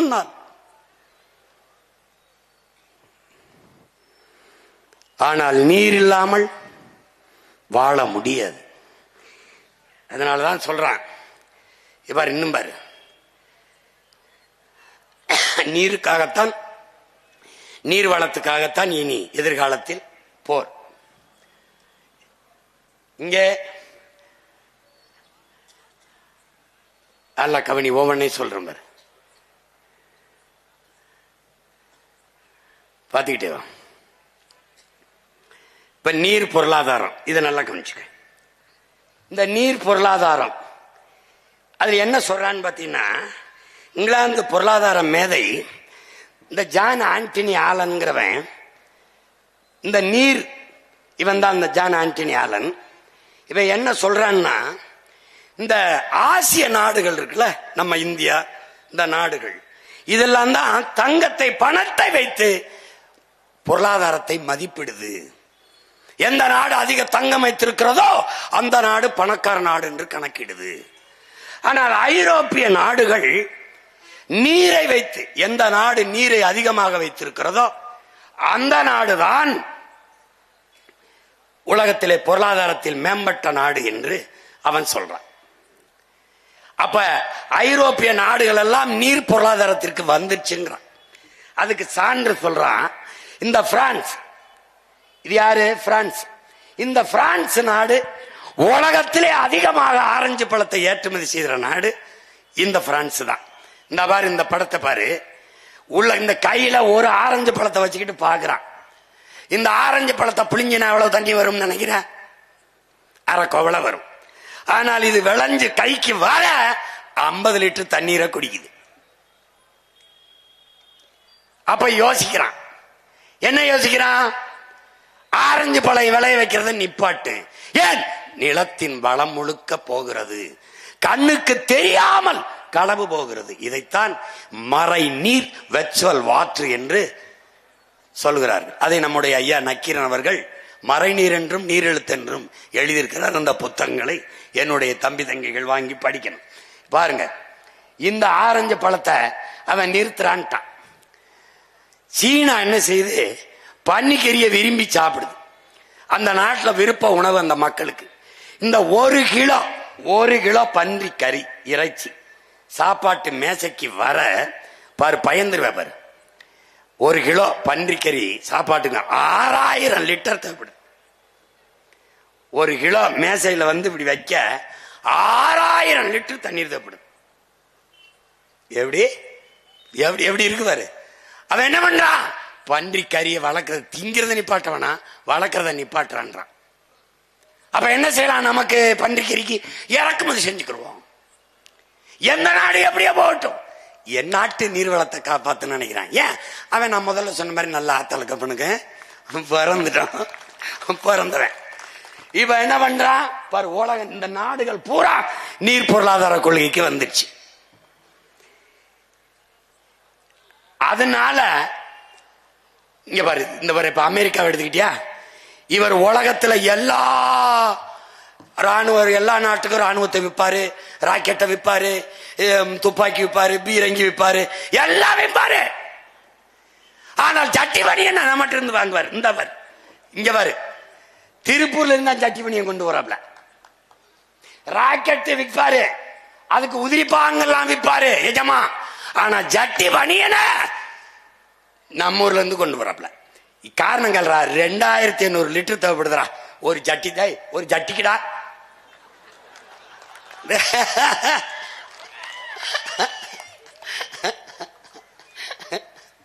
பாத்துக்க சாமி, பாத்துக்க. இந்த முட்டை இருக்கா, இந்த வர முட்டை ஒரு நாள்ல 3 கோடி முட்டைகளை உற்பத்தி செய்யறோம்டா. நம்ம அளவு கோச்சுக்குருவாங்க, என்ன இவர் மூடிடுவார். மூடல. நான் நாட்டுக்கோழி, என் ஆளுக்கு இந்த பாருங்க, என் நாட்டுக்கோழிக்கிடா ஒண்ணு வேணாம்டா. நான் ஏதோ சிந்தறது செதறதை போட்டு சாப்பிட்ட எச்சு கஞ்சியை போட்டேன்னா குப்பமேட்டுல குஞ்சியை கூட்டிட்டு போய் கிளறி அவன் பாட்டு சாப்பிட்டா அவனே முட்டையிட்டு அவனே பிடிச்சிட்டு போயிடுவான்டா. இந்த பயவுளை அதை வளர்க்காம நாட்டுக்கோழி முட்டைக்கு நாக்க தொங்க போட்டு அலையுதுங்க.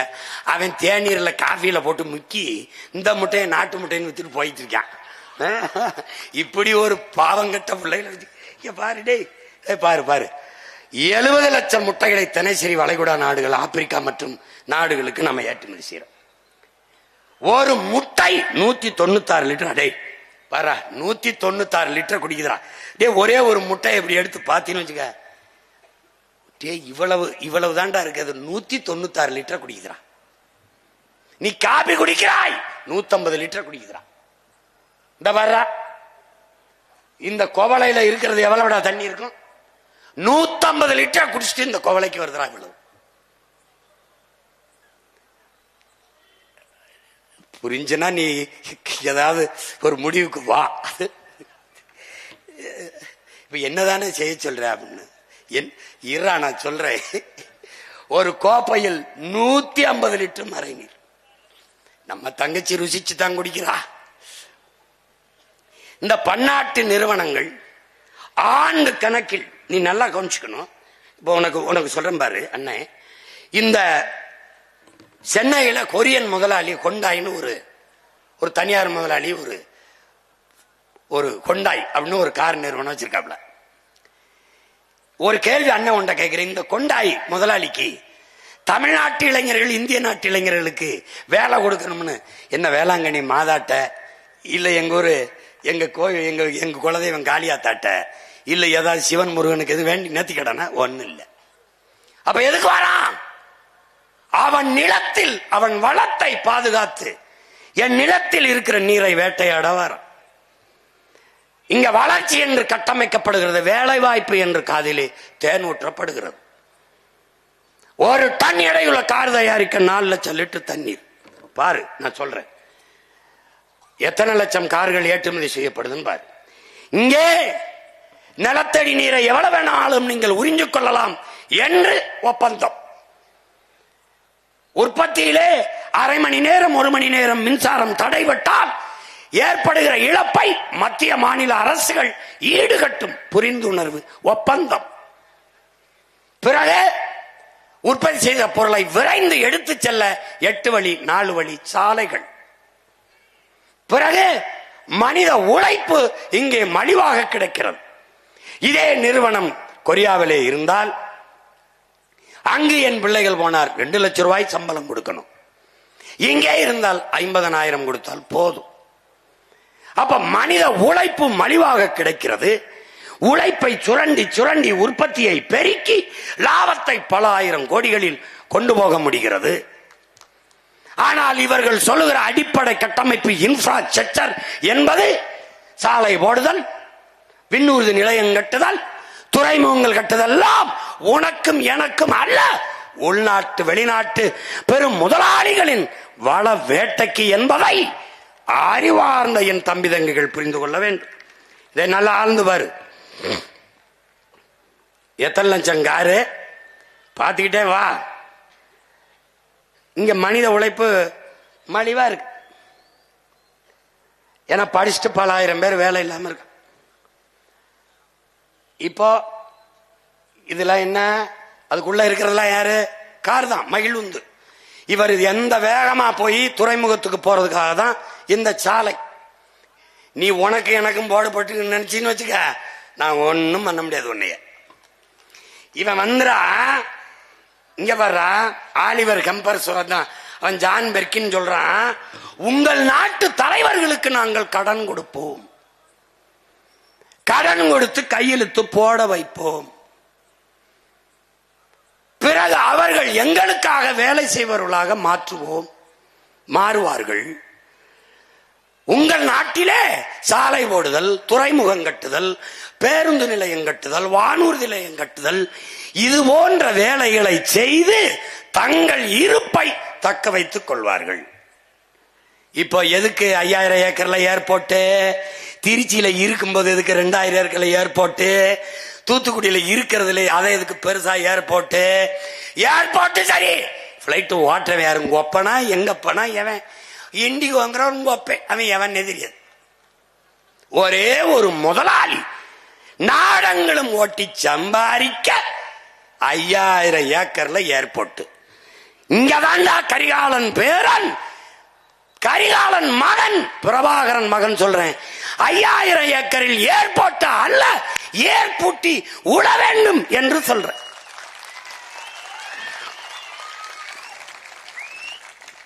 விளங்கிருச்சா? இப்ப நல்லா கவனி. இவன் கடல் மாலா, சாகர் மாலா என்று ஒரு திட்டத்தை கொண்டு வர்றான். இவனுடைய நோக்கம் என்னன்னா, தரை போக்குவரத்து, விண்ணூர்தி போக்குவரத்து, தொடர் வண்டி போக்குவரத்து எல்லாத்தையும் கொண்டு போய் கப்பல் போக்குவரத்துல இணைக்கணும்டா.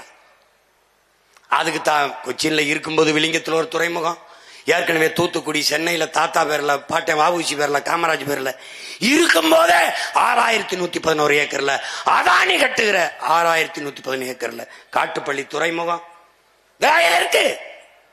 எதற்கு? ஏற்றுமதி இறக்குமதி செய்ய சொல்லுவான்டா.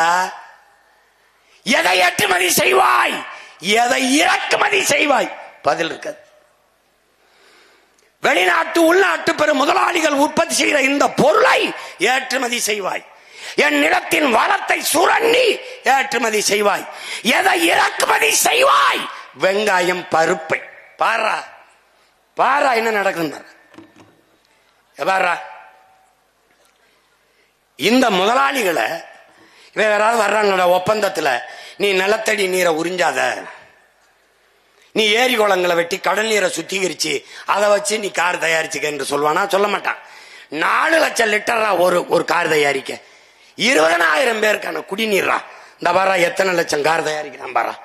இந்த காரை ஏற்றுமதி செய்த இந்த காவாலி பயல்கள் வெங்காயத்தை ஈஜிப்துல இருந்து இறக்குமதி செய்யறான்டா. காரை ஏற்றுமதி செஞ்சுட்டு வெங்காயத்தை இறக்குமதி செய்த நாடு அது எகிப்து. எது? பாலைவன நாடு. ஒரு பாலைவன நாட்டில் இருந்து தன் நாட்டு குடிகளுக்கு வெங்காயத்தை இறக்குமதி செய்த வெங்காயங்கள் நம்முடைய ஆட்சியாளர்கள். இவ்வளவு பெரிய நிலம், இவ்வளவு பெரிய வளம், இவ்வளவு பெரிய நீர்வளம், இவளுடைய மனித ஆற்றல், இவளை வைத்துக் கொண்ட அற்ப வெங்காயத்தை கூட தன் நாட்டு குடிகளுக்கு விளைய வைத்து தர முடியாத வெங்காயங்கள் இந்த நாட்டை ஆளுகிறார்கள். நல்லா பாரு. அப்புறம் பருப்பு. தீபாவளி நேரத்தில் வடை சுட வேற ஊர்ல இறக்குமதி கொண்டாடுவான். வெங்காயம், பருப்பு கூட விளைவிக்க முடியாது. இவன் என்ன பண்ணலாம்? இப்ப பிரபாகர மகன் கரிகாலன் பேரன் காரை இறக்குமதி செய்டா, சோரை ஏற்றுமதி செய்டா. இப்ப கார் வேணுமாடா, இறக்குமதி செய்யும்டா. சோறு வேணுமாடா, என்கிட்ட வாடா. ஏன்னா என் சோழ நாடு சோறு உடைத்துடா, வாடா இங்க. கரிகாலன் பேரன் பிரபாகரன் பிள்ளை உலகத்திற்கு சோரை ஏற்றுமதி செய்தான்டா. இங்க வந்து இந்த நீரை உறிஞ்சி விக்கிறவன் ரத்தத்தை உறிஞ்சி பெறுவான். நீ நினைக்கிற இங்க ரத்தம் வந்த பிறகு நீர் விற்பனைக்கு அல்ல, தடை. அது எந்த கொம்பனா இருந்தாலும் தம்பி அங்கிட்டு போ, தம்பி அங்கிட்டு போ. பாத்தீங்களா தமிழ்நாடு இந்தியாவுக்குள்ளதான் இருக்கிறதா கேட்பான்.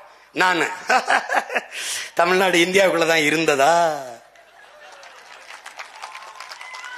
டேய் எங்க கிட்டயா திரும்ப திரும்ப சொல்றேன். உலகத்தாருக்கு, இந்த நாட்டில் இருக்கிற மிகப்பெரிய தலைவர் பெருமக்களுக்கு, எங்களை விமர்சிக்கிற எல்லாருக்கும் சொல்றேன், எங்கள் முன்னவர்கள் ஏந்திய ஆயுதங்களுக்கு எதிரான வலிமை மிக்க ஆயுதங்களை உங்களுக்கு ஏந்த முடிந்தது. எங்கள் வீர பெரும்பாட்டன்கள் தீரன், புலித்தேவன், மருதுபாண்டி, அழகுமுத்துக்கோன், சுந்தரலிங்கம், பண்டாரவண்ணியன், பெரும்பெடுகு, எங்கள் பாட்டியார் வேலு நாச்சி அதற்கு எதிராக வலிமை மிக்க ஆயுதத்தை நீங்கள் ஏந்தி இருக்கலாம், வீழ்த்தி இருக்கலாம். எங்கள் உயிர் தலைவன் பிரபாகரனுக்கு எதிராக நீங்கள் ஏந்தி பிடிக்க வலிமை மிக்க ஆயுதங்கள் இருந்திருக்கலாம். ஆனால் அவன் மகன் சீமானும் அவன் தம்பி தங்கைகளும் தூக்கி நிற்கிற அறிவாயுதத்திற்கு எதிராக இந்த நிலத்தில் இல்லை, உலகத்தில் எந்த நாட்டிலும் எங்களுக்கு இணையாக வலிமையான ஆயுதத்தை ஏந்தி நிற்க எவனும் இல்லை. இதுவரை பிறக்கமில்லை, பிறக்க போவதும் இல்லை. தர்க்கத்திலே நாங்கள் எடுத்து வைக்கிற கருத்தியலிலே மோதி வெல்ற கட்சியை களைச்சு விட்டு போறோம்டா. வாடா பாப்போம். பொய் சொல்றாரு, கதை விடுறாரு, அப்படிலாம் சொல்ல போட்டு காட்டுறேன். நாயே பாரு, நீ ஒருவே தப்பிக்க முடியாது. இந்த திராவிட திருட்டு பயலுக கதை விடுவான், எனக்கு வரலாறும்பா. நான் வரலாறு சொல்வேன், பொய் சொல்றாரு, கதை விடுறாரும்பா. இந்த நாய் கற்பிக்கிறான். கரிகாலன் திராவிட மன்னன் கல்லணை கட்டினான். ராஜராஜன் தமிழ் மன்னன் ஆரிய அடிமை. இவடா வடங்க இன்னொரு தடவை சொல்லு. இவர் திராவிட மன்னரம் கல்லணை கட்டினாராம், பெருமையா இருக்கும். அவர் தமிழ் மன்னரம் ஆரிய அடிமையா.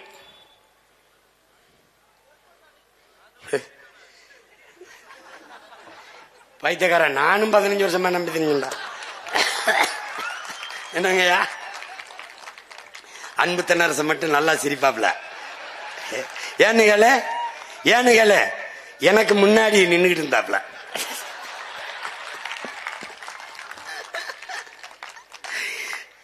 என் பங்குக்கு பல பேர் வாழ்க்கை கெடுத்தேன்.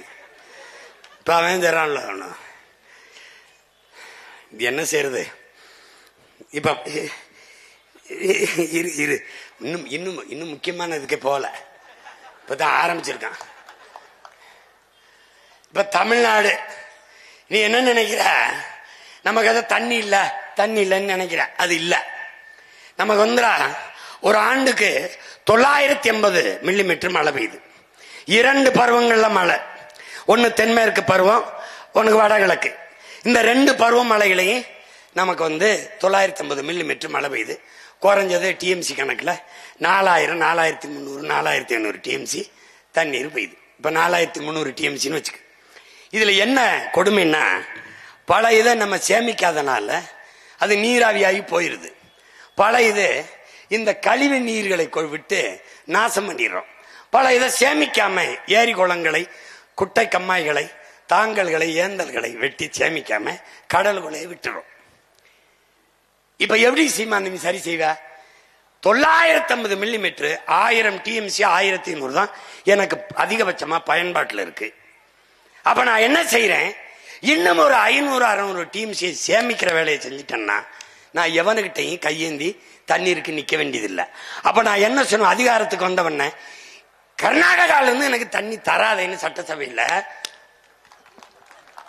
நான் உச்ச நீதிமன்றத்தில் ஒரு வழக்கு எப்படி போடுவேன்? கர்நாடகாவில இருந்து எனக்கு தமிழ்நாட்டுக்கு தண்ணி திறக்க கூடாது. பெரிய வெள்ளமா இருந்தாலும் அவன் சிக்கி சாயன்மை ஒழிய எனக்கு தண்ணி தரக்கூடாது. அப்பா நல்லசாமி சிரிக்கிறாங்க பாருங்க. ஏன்னா எனக்கு போதுமான அளவுக்கு தண்ணீர் தேமிக்க கொள்ள ஆற்றல் கரிகாலன் பேரனுக்கு இருக்குமா இருக்காதா? போர்க்கால நடவடிக்கையில் 10 ஏக்கர், 20 ஏக்கர், 100 ஏக்கர், 50 5000 ஏக்கர்ல ஏர்போர்ட் கட்டும் போது இங்க வா என்னை காப்பாத்து நீ ஆத்தால போய் கத்துறான்லடா, நான் அவன் மயம் போய் கேட்கிறேன்டா, இதுல 1000 ஏக்கர்ல ஏறி வெட்டும் ஆத்தானா எடுத்துக்கடா நான் பெத்த மகனேன்னு சொல்வாடா. அவன் வெட்டுவேன், நீரை தேக்குவேன். ஏரினா 2000, 3000 ஏக்கர்ல இருக்கிறதா ஏரின்னு நினைக்காத. சின்ன சின்ன சின்ன தரம் நீ எழுதி வச்சுக்கடா. விண்ணூர்தியில் பயணிக்கிற போது குனிந்து பார்த்தால் தேகத்தில் எப்படி தேமல் விழுந்து கிடக்குமோ அப்படி என் தேசத்தில் பார்க்கிற இடமெல்லாம் நீர் தேமல்கள் விழுந்து கிடக்கும்டா. சாலையில் சென்றால் பசுஞ்சோலை சாலைகள் 10 கிலோமீட்டர் வெறும் பனை, 10 கிலோமீட்டர் வெறும் நாவர், 10 கிலோமீட்டர் கனிக்கொன்றை, பனிக்கொன்றை, வேம்பு, புங்கை, பூவரசு, புலி மரமா இருக்கும்டா.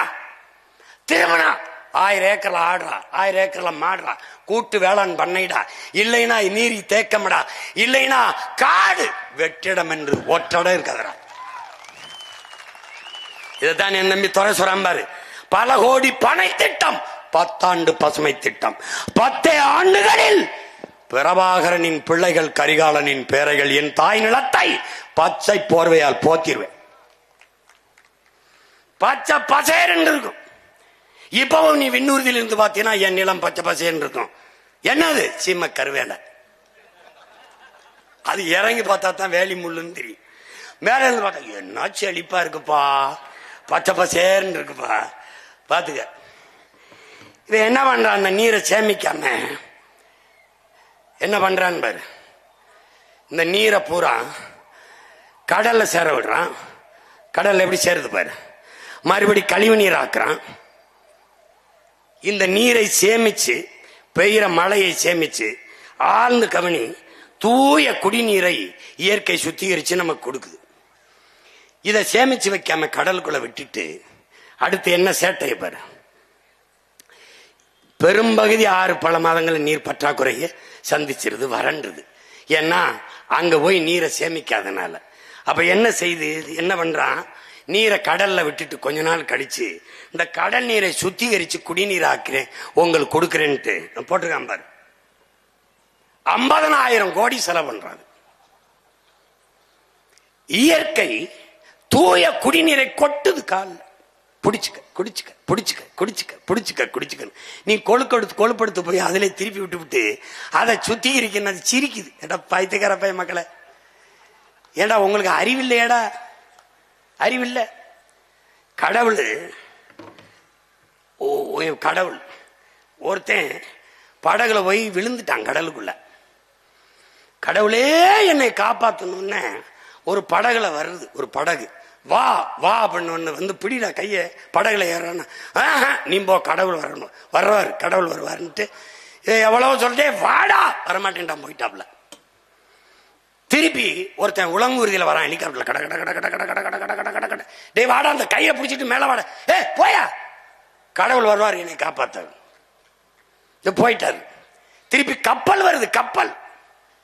வாப்பா, கப்பல்ல ஏறுப்பா.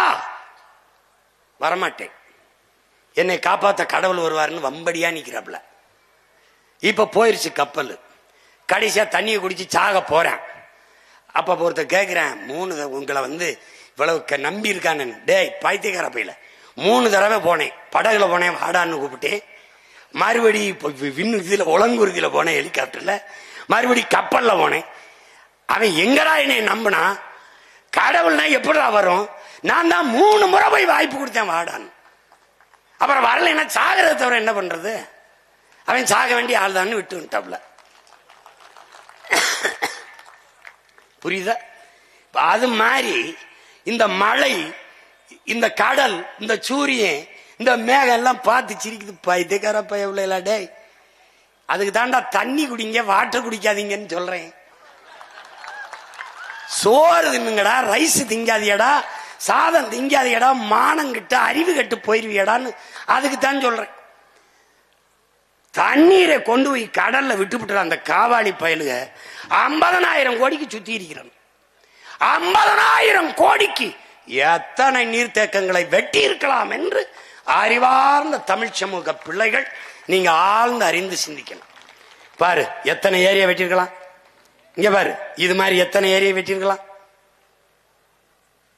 எத்தனை ஏரி. இது யாரு? மின்விசிறி, மாவரைக்கிற எந்திரம், மடி கணினி, தையல் மிஷின், சைக்கிள். சைக்கிள் பாரா, பாத்துக்கிட்டே வாடா, சைக்கிள்ரா, சைக்கிள். நல்லா கவனிடா. வண்ண தொலைக்காட்சி பெட்டிடா, ஐயா உபயம்டா. வண்ண தமிழ்நாடு அரசு வண்ண தொலைக்காட்சி பெட்டி பாத்துக்கடா. மடி கணினி நல்லா கவனிச்சுக்கடா. டே பாரா, பாரா, இங்க கவனிடா. இங்க கவனிடா. ஏண்டா எல்லாத்தையும் இலவசமா கொடுத்த அந்த பயமக்க, ஏண்டா தண்ணீரை மட்டும் 10 ரூபாய்க்கு வித்த? அங்கதான்டா நீ யோசிக்கணும். ஏன் ஒரு மடிக்கணினி என்ன விலை, ஒரு மாவு அரைக்கிறது என்ன விலை, ஒரு இந்த மாவை ஆட்டுறது எம்பிட்டு, ஒரு மசாலா எந்திரம் எவ்வளவு, மசாலா அரைக்கிறது, ஒரு மிதிவண்டி, எல்லாம் இலவசம்டா. நம்ம வந்து இலவசத்தை எதிர்த்த உடனே விலையில்லா மடிக்கணினி, விலையில்லா மிக்சி. நான் கேட்டேன், அம்மா எங்களுக்கு விலை இல்லை. ஐயா எங்களுக்கு விலை இல்லை, உங்களுக்கு அந்த அவன் கொடுக்கறவனு விலை இல்லாம கொடுத்துட்டானா? இதையெல்லாம் இலவசமாக தர முடிந்த இந்த அதிகாரங்களால் உயிர் தேவையான நீரை தன் நாட்டு குடிகளுக்கு, தரமான தூய நீரை ஏன் இலவசமா தர முடியவில்லை? ஏன் தர முடியாது என்றால் கவனி, இதுதான். இலவசமா கொடுத்து விட்டால் இந்த நீரை உறிஞ்சி விற்கிற முதலாளிகள் பாதிக்கப்படுவார்கள். முதலாளிகள் பாதிக்கப்பட்டால் என்ன இழப்பு? இவர்களுக்கு அவர்களிடத்தில் வருகிற கமிஷன் போய்விடும். அதனால்தான் இவர்களை ஆட்சியாளர்கள் அல்ல, தரகர்கள், புரோக்கர்கள் என்று நாம் சொல்ல காரணம் இதுதான். இப்ப நாம் வரும்போது எது ஒன்றும் இலவசம் அல்ல. தூய குடிநீர் என் மக்களுக்கு இலவசம், அறிவை வளர்க்கும் கல்வி என் மக்களுக்கு தரமான சிறந்த உயர்ந்த கல்வி இலவசம், உயிர்காக்கும் மருத்துவம் உலகத்தரத்திற்கு இலவசம்.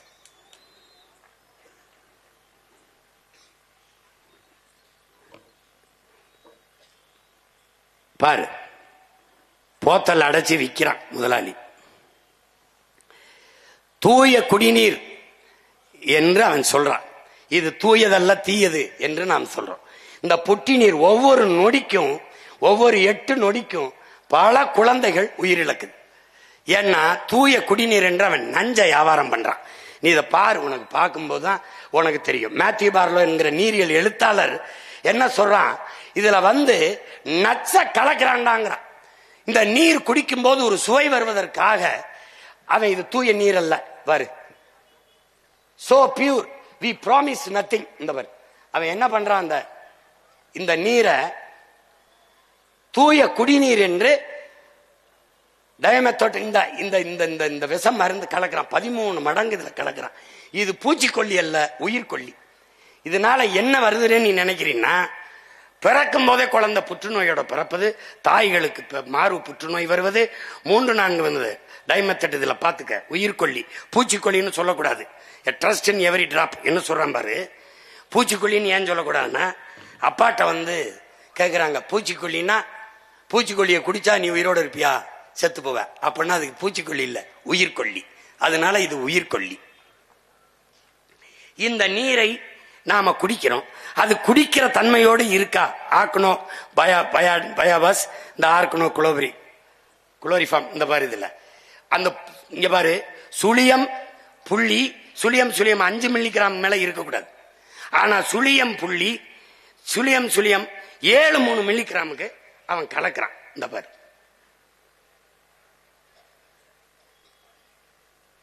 இது தெரிஞ்சுக்க. அப்புறம் நீ ஓட்டு போடலாம், என்னை ஜெயிக்க வைக்கலாம், நீ போடாம கூட போகலாம். எனக்கு ஒண்ணு அதுல நட்டம் இல்ல. நான் என் பிறமை கடமையை செஞ்சுட்டு செத்து போறேன். இங்க பாரு, இது உயிர் கொல்லி. நீ குடிக்கிறது நீர் அல்ல, விஷம், நஞ்சு. அததான் அவன் சொல்றான் அந்த எழுத்தாளர். அது என்னன்னா இது குடிக்கிற தன்மையோடு இருக்குன்னு தரச்சான்று தந்தவன் அவன். யாராவது சொல்லு, குடிக்கிற தன்மையோடு இந்த நீர் இருக்குது என்று தரச்சான்றிதழ் தந்தவன் நமக்கு எவனும் இல்லை. இவன் குழந்தை நீர் சுவைக்காக இந்த பிக்சட், இங்க பாரு, இதுல என்ன பண்றான், பிக்ஸி டஸ்ட்ங்கிற இந்த மந்திர தூசிங்கிற அந்த சுவைக்காக இந்த மந்திர பொடியை அதுல கலந்து அவன் என்ன செய்யற, குடிக்கும் போது தண்ணீர்ல தாக நிக்கும். தண்ணீரால் மனித உடலுக்கு கிடைக்கிற ஆற்றல் கிடைக்கிறது. ஏன்னா இவன் சுத்திகரிக்கிறங்கிற பேர்ல பியூரிஃபை. நம்ம அப்பா நம்மால் அவர்கள் வெள்ளிமலைன்னு ஒரு மருத்துவர், அவர் அலோபதி மருத்துவர் தான். அவர்கிட்ட போய், வெள்ளிமலை, நான் தண்ணீரை சுட வச்சு குடிக்கலாமான்னு கேட்கிறாங்க. ஆழ்வார், உனக்கு என்ன பைத்தியமா, தண்ணீரை எதுக்கு சுட வைக்கிற? தண்ணீருக்குள்ள கண்ணுக்கு தெரியாத பல கோடிக்கணக்கான நுண்ணுயிர்கள் இருக்கு, அதான் தண்ணீர். அந்த தண்ணீரை குடிக்கும் போது மனித உடலுக்குள் போய் அந்த நுண்ணுயிர்கள் மனித உடலுக்கு ஆற்றலை பெருக்கி கொடுக்குது. இப்ப காய்ச்சல்னா அந்த தண்ணீரை குடிச்சாதான் அந்த காய்ச்சலை உருவாக்கிய நோயோட போய் இது சண்டை செஞ்சு குணப்படுத்தும். ஆனா தண்ணீரை சூடு பண்ணி விட்டால் அந்த நுண்ணுயிர்கள் செத்து போனால் எது போய் அந்த நோயை குணப்படுத்தும்? இந்த கேள்வியை நம்ம அப்பாட்ட கேட்டது வெள்ளிமலைங்கிற மருத்துவர். உனக்கு புரியுதுன்னு நினைக்கிறேன். இப்போ இவன் தண்ணீரை சூடு பண்ணாலே அந்த நுண்ணுயிர்கள் செத்து போயிரும்னா, இவன் பியூரிஃபை அப்படிங்கிற பேர்ல நம்மள சுத்திகரிக்கிறேங்கிற பேர்ல நல்லா கவனிச்சுக்க, பல்லாயிரக்கணக்கான இந்த நச்சு பொருள்களை போட்டு, இந்த போத்தல் நினைக்காத, இந்த போத்தலை தயாரிக்கிறது பெட்ரோலியம் மூலப்பொருள். பெட்ரோல்ல கடைசி கழிவு தான் தாரு, இந்த பிளாஸ்டிக். 162 மில்லி லிட்டர் பெட்ரோல் ஒரு போத்தலை தயாரிக்க தேவைப்படுது. பயந்துராத, நல்லா கவனி. இதுல இந்த லட்சக்கணக்கான போத்தல்களை தயாரிக்க 1800 கிலோ இந்த இதுக்கு பெட்ரோல் எரிக்க வேண்டியதுக்கு இது 1800 கிலோ கார்பன் டை ஆக்சைடு, கரியமலை வாயுவை, நச்சுக்காற்றை வெளியிடுது. சாதாரணமான கிடையாது. இப்ப அதுக்குள்ள இருக்க நுண்ணுயிரிகள் கொன்றதுனால தண்ணீரை நாம குடிப்போம், தாக நிற்கும். தண்ணீரால மனித உடலுக்கு கிடைக்கக்கூடிய ஆற்றல் கிடைக்காது. அதனால என்ன செய்யுதுன்னா, முட்டி வலி, சோர்வு எல்லாம் வருது, கண் பார்வையின் இழப்பு எல்லாம் வந்துருது. பிறக்கும் போதே குழந்தை புற்றுநோயோட வந்துருது. பிறந்து 3 வருஷத்துல புற்றுநோய் வருது. இது தாய்ப்பாலை தவிர எதுவும் செய்யல. புற்றுநோய்ங்கிறது புகையில சாப்பிட்டா, ஹார்ன்ஸ் சாப்பிட்டா, பான்பராக்கு போட்டா வரும்னு நினைச்சேன். தாயின் மார்ல பால் குடிச்சதை தவிர ஒன்னும் செய்யல. இதுக்கு ஏன் வந்துச்சு? ஏன்னா நீர் விஷமாயிருச்சு, சோறு விஷமாயிருச்சு, காற்று விஷமாயிருச்சு. காரணம் யாரு? இந்த ஆட்சியாளர்கள். உனக்கு புரியுதா? இந்த சூழலில் நீ உன்னுடைய பிள்ளைகளை பேரன் பேத்திகளை, அடுத்த தலைமுறை நம் பரம்பரையை விட்டு விட்டு செல்ல போகிறாயா, இல்லை வாழ்வதற்கு பாதுகாப்பான ஒரு சூழலை உருவாக்கி விட்டு செல்ல போகிறாயா? இதுதான் தாய்க்கு புற்றுநோய். இங்க வர அந்த அயோக்கிய பேல 1 லிட்டர் தண்ணீர் நம்ம கிட்ட 30 காசுக்கு உறிஞ்சி எடுக்கிறான். தாமிரபரணி எல்லா நதிகளிலும் 30 காசுக்கு எடுக்கிறான். ஆனால் எவ்வளவு விற்கிறான்? 1 லிட்டர் தண்ணீரை, அதே தண்ணீரை 20 ரூபாய்க்கு விற்கிறான். கொள்ளை லாபம் அடிக்கிறான். பாத்துக்க, 30 காசு 30 ரூபாய், எத்தனை மடங்கு லாபம்னு பாத்துக்க. அதுல விண்ணூர்தி நிலையத்துக்கு வந்து தாகம்னு நீ சொன்னீன்னா 1 மடக்கு தாண்டா இருக்கும். வேணா வந்து குடிச்சு பாரு. 1 மடக்கு 20 ரூபாய். இந்த இவ்வளவு தாண்டா கொடுப்பான் அப்படின்னா முடிஞ்சிடும் 20 ரூபாய். நான் அப்படித்தான் கேட்டேன். 1 மடக்கு 20 ரூபாய். போங்கன்னு எந்த காலத்திற்கு இப்ப 40 ரூபாய்னுங்கிறேன். துரைகிட்ட கேட்டேன், எந்த காலத்திற்கு இப்ப 40 ரூபாய்னுங்கிறாப்ல. இங்க பாரு சாமி, பாரு சாமி, இதெல்லாம் என்னென்ன சாமி, நம்ம ஆத்தாளப்பனுக்கு அக்கா தங்கச்சிக்கு கிடைக்காத தண்ணீர் இந்த முதலாளி பயலுக்கு மட்டும் எப்படா கிடைக்குது? இந்த கேள்வியை நீ கேட்கணும்டா. எல்லா காலத்திலும் அவனுக்கு மட்டும் தண்ணீர் தட்டுப்பாடு இல்லாம கிடைக்க காரணம் என்ன? என் ஆத்தா குடத்தை தூக்கிட்டு அலைகிறா, என் அப்பே அலைகிறான், என் தங்கச்சி, என் பெரியம்மா, சின்னம்மா எல்லாரும் நாங்கள் தண்ணீரை தேடி வேட்டையாடும் போது அலைபேசியில் அழைச்சு பேசினவன எத்தனை லிட்டர் தண்ணீர் வேணாலும் அடுத்தவனுடைய வீட்டில் இறக்குறானே, அவனுக்கு எப்படி வருது? இந்த கேள்விய கேட்டுட்டீனா நீ ஏன் ஆளு, இல்லைனா நீ டிவிக்கு போக வேண்டியதுதான். பாரு பாரு, இங்க பாரு, அழைச்சு பேசணும்னு வந்துருதுடா. அழைச்சு பேசணும்னு வந்துருது. கோடை காலத்துல பாரு, நல்லா கவனிடா டேய், கோடை காலத்துல தண்ணி எங்க இருக்கும்டா? கல்குவாரியில அப்படியே தேங்கி கிடக்கிற கேடு கட்ட, கேவலங்கட்ட, எலி செத்து, பாம்பு செத்து, பூச்சி செத்து, தவளை செத்து, எல்லா பறவைகளும் கழிவிட்டு கிடக்கிற அந்த கரும்பச்சையில் இருக்கிற அந்த அழுக்கு தண்ணியை சுத்திகரிச்சு கொண்டாந்து வித்துட்டு போறான். நீ தாகத்துல எதை குடிக்கிறோம், ஏன் குடிக்கிறோம் எதுவும் தெரியாம குடிச்சிட்டு வாழ்ந்துகிட்டு இருக்க. இத நானும் சொல்லலைன்னு வச்சுக்க, ஒரு வயலும் சொல்ல மாட்டேன். கேட்டுக்க கேட்டுக்க, போட்டா போடு, போடலைன்னா போ. பாரு பாரு பாரு, பாரு, இதெல்லாம் எதுக்கு அப்படியே வச்சிருக்கேன்? தோண்டினவனை புதைக்க. இந்த மாதிரி எலி செத்து கிடக்கு பாத்தியா? எப்படி கிடக்கு? அப்படி கிடக்குறாப்ல. அது எப்படி குடிக்கிறாப்ல பாத்தியா? ஸ்டைலா குடிக்கிறாப்ல. தண்ணீர் இங்க சொன்னால என் தம்பி, உலகத்துல எங்க அண்ணன் மட்டும்தான் கேட்டான், நீ தண்ணீரை விற்பனைக்கு வரும்போது உலக உயிர்களின் தேவையை வெறும் மனித தேவைக்கான சந்தையாக மாற்றினார்கள் இவர்கள். இப்ப இது என்ன வருதுன்னா, நமக்கு தண்ணினா காசு கொடுத்து வாங்கி குடிச்சிட முடியுது. மற்ற உயிரினங்கள் எப்படி இந்த தண்ணீரை குடிக்கும் என்று ஒரு நொடி கூட இவன் சிந்திக்கல. இந்த பாரு எப்படி தள்ளாடுதுன்னு பாரா. டேய், நம்ம போய் போகும்போது தம்பி 2 போத்தல் வாங்கிட்டு வந்துருன்றோம். அடிச்சா குடுவில. இந்த பாரு, என் தம்பி துறை சொன்னான்ல, அணிலுக்காக எங்க அண்ணன் தான் போராடுறா அப்படின்னு. இந்த பாரா, பாரா டேய், பாரா எப்படி கெஞ்சுதுன்னு பாரா.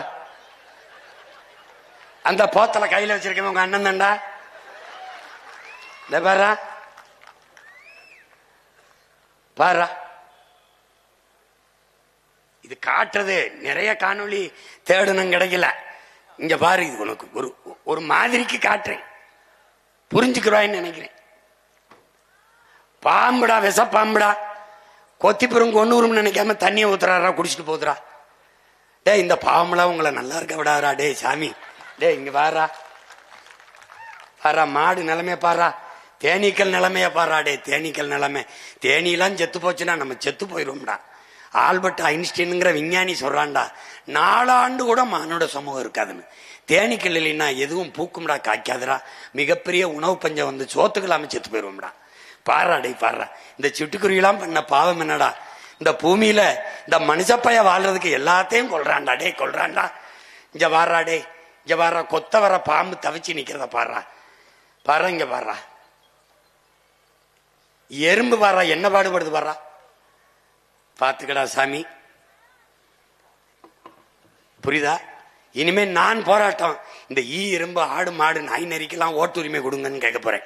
இந்த எஸ்ஐஆர்ல ஒரு திருத்தத்துல, ஏன்னா அப்பதான் அதுதான் நல்ல தலைவர்களை தேர்வு செய்யும்னு நான் உறுதியா நம்புறேன். சரிதானங்க? சரிதானே? அத சரின்ட்டாப்ல. பாடுறா, இவன் யாரு தெரியுதுலடா? மண்டக்கரம் முடிச்ச ஆனா அத்தனை அயோக்கிய பயிலையும் மண்டைய போட்டதுடா. நீ பாடுறா, பாத்துக்க. இந்த கொரோனா கண்ணுக்கு தெரியாத ஒரு நுண்ணுயிரி உலகத்தை உரைய வைத்துட்டு, உலகத்தை உரைய வைத்துட்டு. இது எதுக்கு அண்ணன் காட்டுறேன்னா, இந்த கொரோனா நேரத்தில் ஊரடங்கு போட்டிருந்தான். ஒரு பயம் வீட்டை விட்டு வரல. எங்கேயாவது ஜவுளி கடை திறந்திருக்கா? நல்ல பட்டுப்புடைய வாங்கி சேமிச்சு வைக்கலாம் எவனும் நினைக்கல. எங்கேயாவது நகை கடை திறந்திருக்கா? நிறைய நகையை வாங்கி பூட்டி வைக்கலாம்னு நினைக்கல. எங்கேயாவது கார் ஷோரூம் இருக்கா? வாங்கி காரை வாங்கி வீட்டுக்கு முன்னாடி நிறுத்தலாம்னு நினைக்கல. அன்னைக்கு குடிக்கலன்னா செத்து போவான்னா பல காலம் மூடி இருந்தது டாஸ்மார்க், ஒரு வயலும் ஜாகல. கொரோனா வந்தான் செத்தானே ஒழிய குடிக்காம ஒரு வயலும் ஜாகல. இங்க பாரு, அதனால என்ன, உறுதியா நம்ம வந்தா டாஸ்மார்க்க மூடுறோம். புரியுதா? இங்க பாரு, இங்க பாரு. இல்ல குடிக்காம செத்து போயிருவான்னா, நல்லா இருக்கா செத்து போப்பா, தயவு செய்து செத்து போ. பாரு பாரு, கொரோனா காலத்துல இவன் தேடுனது தங்க வாங்கவோ, கார் வாங்கவோ, உடவை வாங்கவோ, உடை வாங்கவோ அலையில. எதுக்கு அலைஞ்சான்னா, மளிகை கடை திறந்திருக்கா, தண்ணி எங்க கிடைக்கும், சோறு எங்க கிடைக்கும். இதுல கண்ணுக்கு தெரியாத ஒரு நுண்ணுயிரி உனக்கு கற்பிச்சது என்ன? எது இல்லாமலும் வாழ முடியும். தங்கம் இல்லாமல், வைரம் இல்லாமல், கார் இல்லாமல், எதுவில்லாமலும், தொலைக்காட்சி இல்லாமல், குளிரூட்டி இல்லாமல், குளிர் சாதனம் இல்லாமல், எதுவில்லாமலும் வாழ முடியும். ஆனால் நீரும் சோறும் இல்லாமல் வாழ முடியாது என்பதை அந்த நுண்ணுயிரி உணர்த்திச்சு. இப்ப இதை நீ பார்க்கணும். இது என்ன? டெவலப். சிரிக்காத, சிந்திச்சுக்க. வளர்ச்சி. அந்த வீடு எம்பிட்டு இருக்கும்? ஒரு 4-5 கோடி இருக்கும் வச்சுக்கடா, குறைச்சு போடும். இந்த கார் எம்பிட்டு இருக்கும்? 1 கோடி. இதுக்கு பேர் என்ன? வளர்ச்சி. காரு நிறைய பெட்ரோல் இருக்கு, பேர் என்ன? டேங்க் நிறைய இருக்குடா, வளர்ச்சி. ஆனா டிக்கியில 4 உடம் வாயை பொழந்துகிட்டு இருக்கு, அதுக்கு பேர் என்ன? வறட்சி. இப்ப இந்த வீடை கட்டின தண்ணி நான் இல்லாம கட்டினியா? இல்ல. காரை தயாரிச்சா நான் இல்லாம தயாரிச்சியா? இல்ல. தனோ வாஸ் நான் இல்லாம ஒண்ணு நோ யூஸ். ஆனா எல்லாம் இருக்கு, பானை காலியா இருக்கு. இதில் எதுவில்லாமலும் வாழ முடியும், நீர் இல்லாமல் வாழ முடியாது. இதை தாண்டா பலாயிரம் ஆண்டுகளுக்கு முன்பு நம் மூதாதை நீரின்றி அமையாது உலகம் படிட்டாண்டா. இங்க பாரு, அடுத்து பாரு. காரு வளர்ச்சிடா, டெவலப். இது என்னடா? எங்கூர் தான், ராமநாதபுரம்.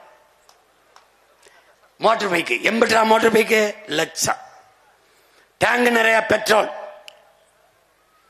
ஆனா குடங்கள் காலியாக இருக்குது. இதுக்கு பேர் என்ன? வளர்ச்சி. வளர்ச்சி. நீர் வேட்டைக்கு கற்கால மனிதர்களைப் போல எங்களவர்கள் கற்காலத்தில் கூட நாம் இவ்வளவு நீர் வேட்டைக்கு போல. ஏன்? நீர் இருந்தது. பாத்துக்க பாத்துக்க, இப்ப தெரிஞ்சுக்க. இதுக்கு பேர் என்னடா? சமூக சமநிலைடா, டெவலப். அடுக்குமாடி கட்டடம், குளிக்க நீச்சல் குளத்தில் தண்ணீர், பக்கத்திலே தாய்மார்கள் வெறுங்குடத்தோடு குடிக்க இல்லை தண்ணீர். பேர் என்னடா? டெவலப்டா. டேய், என் உடன் பிறந்தானே, டெவலப். இது என்னடா? டெவலப். இதெல்லாம் வளர்ச்சியில் வருகிறது. என் உடன் பிறந்தவனே, வளர்ச்சியில் வருகிறது. பாத்துக்க. செல்போன் இல்லாம, ஏசி இல்லாம, பிரிட்ஜ் இல்லாம, நகை இல்லாம, எதெல்லாம் வாழ முடியும். ஆனால் நீரும் சோறும் இல்லாமல் உன்னால் வாழ முடியாது. பாத்துக்க.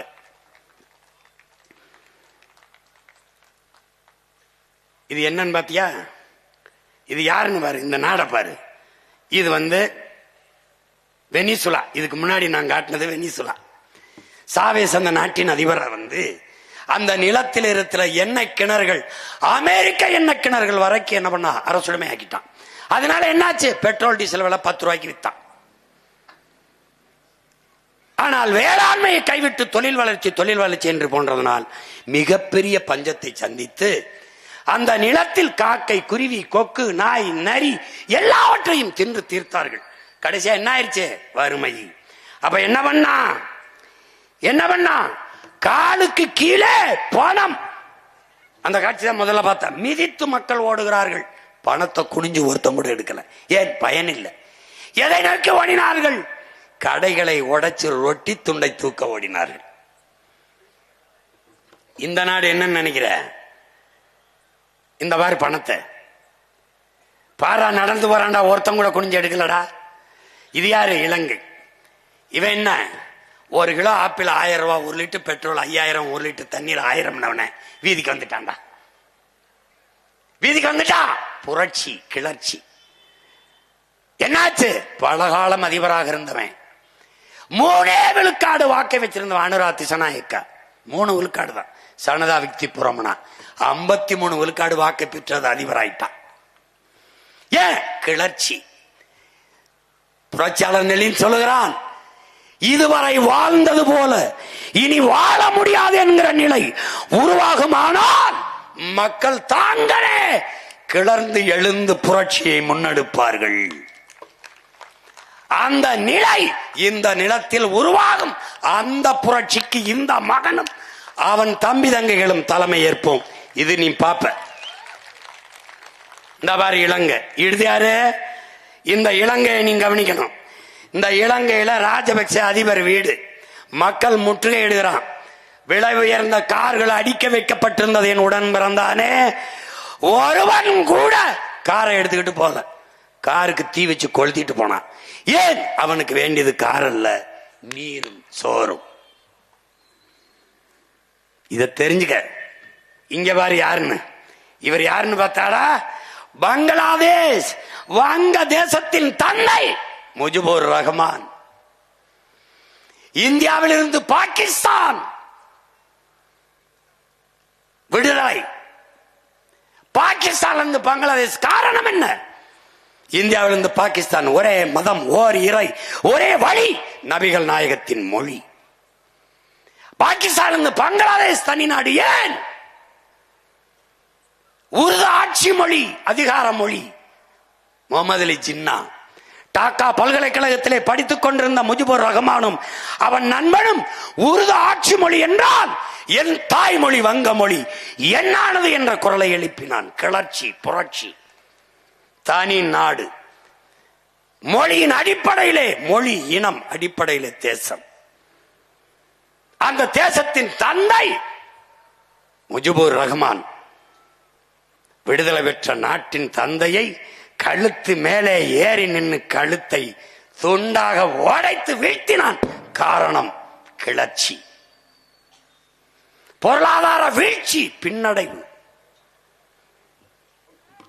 இலங்கையில் வந்தது, வெனிசுலாவில் வந்தது, வங்கதேசத்தில் வந்தது, இன்று நேபாளத்தில் வந்தது, நாளை இங்கு வராது என்று யார் இதிலே உறுதி தர முடியும்? பாருங்கள் கிளர்ச்சி. வாழ முடியாது என்ற சூழல் வந்தால் கிளர்ச்சி.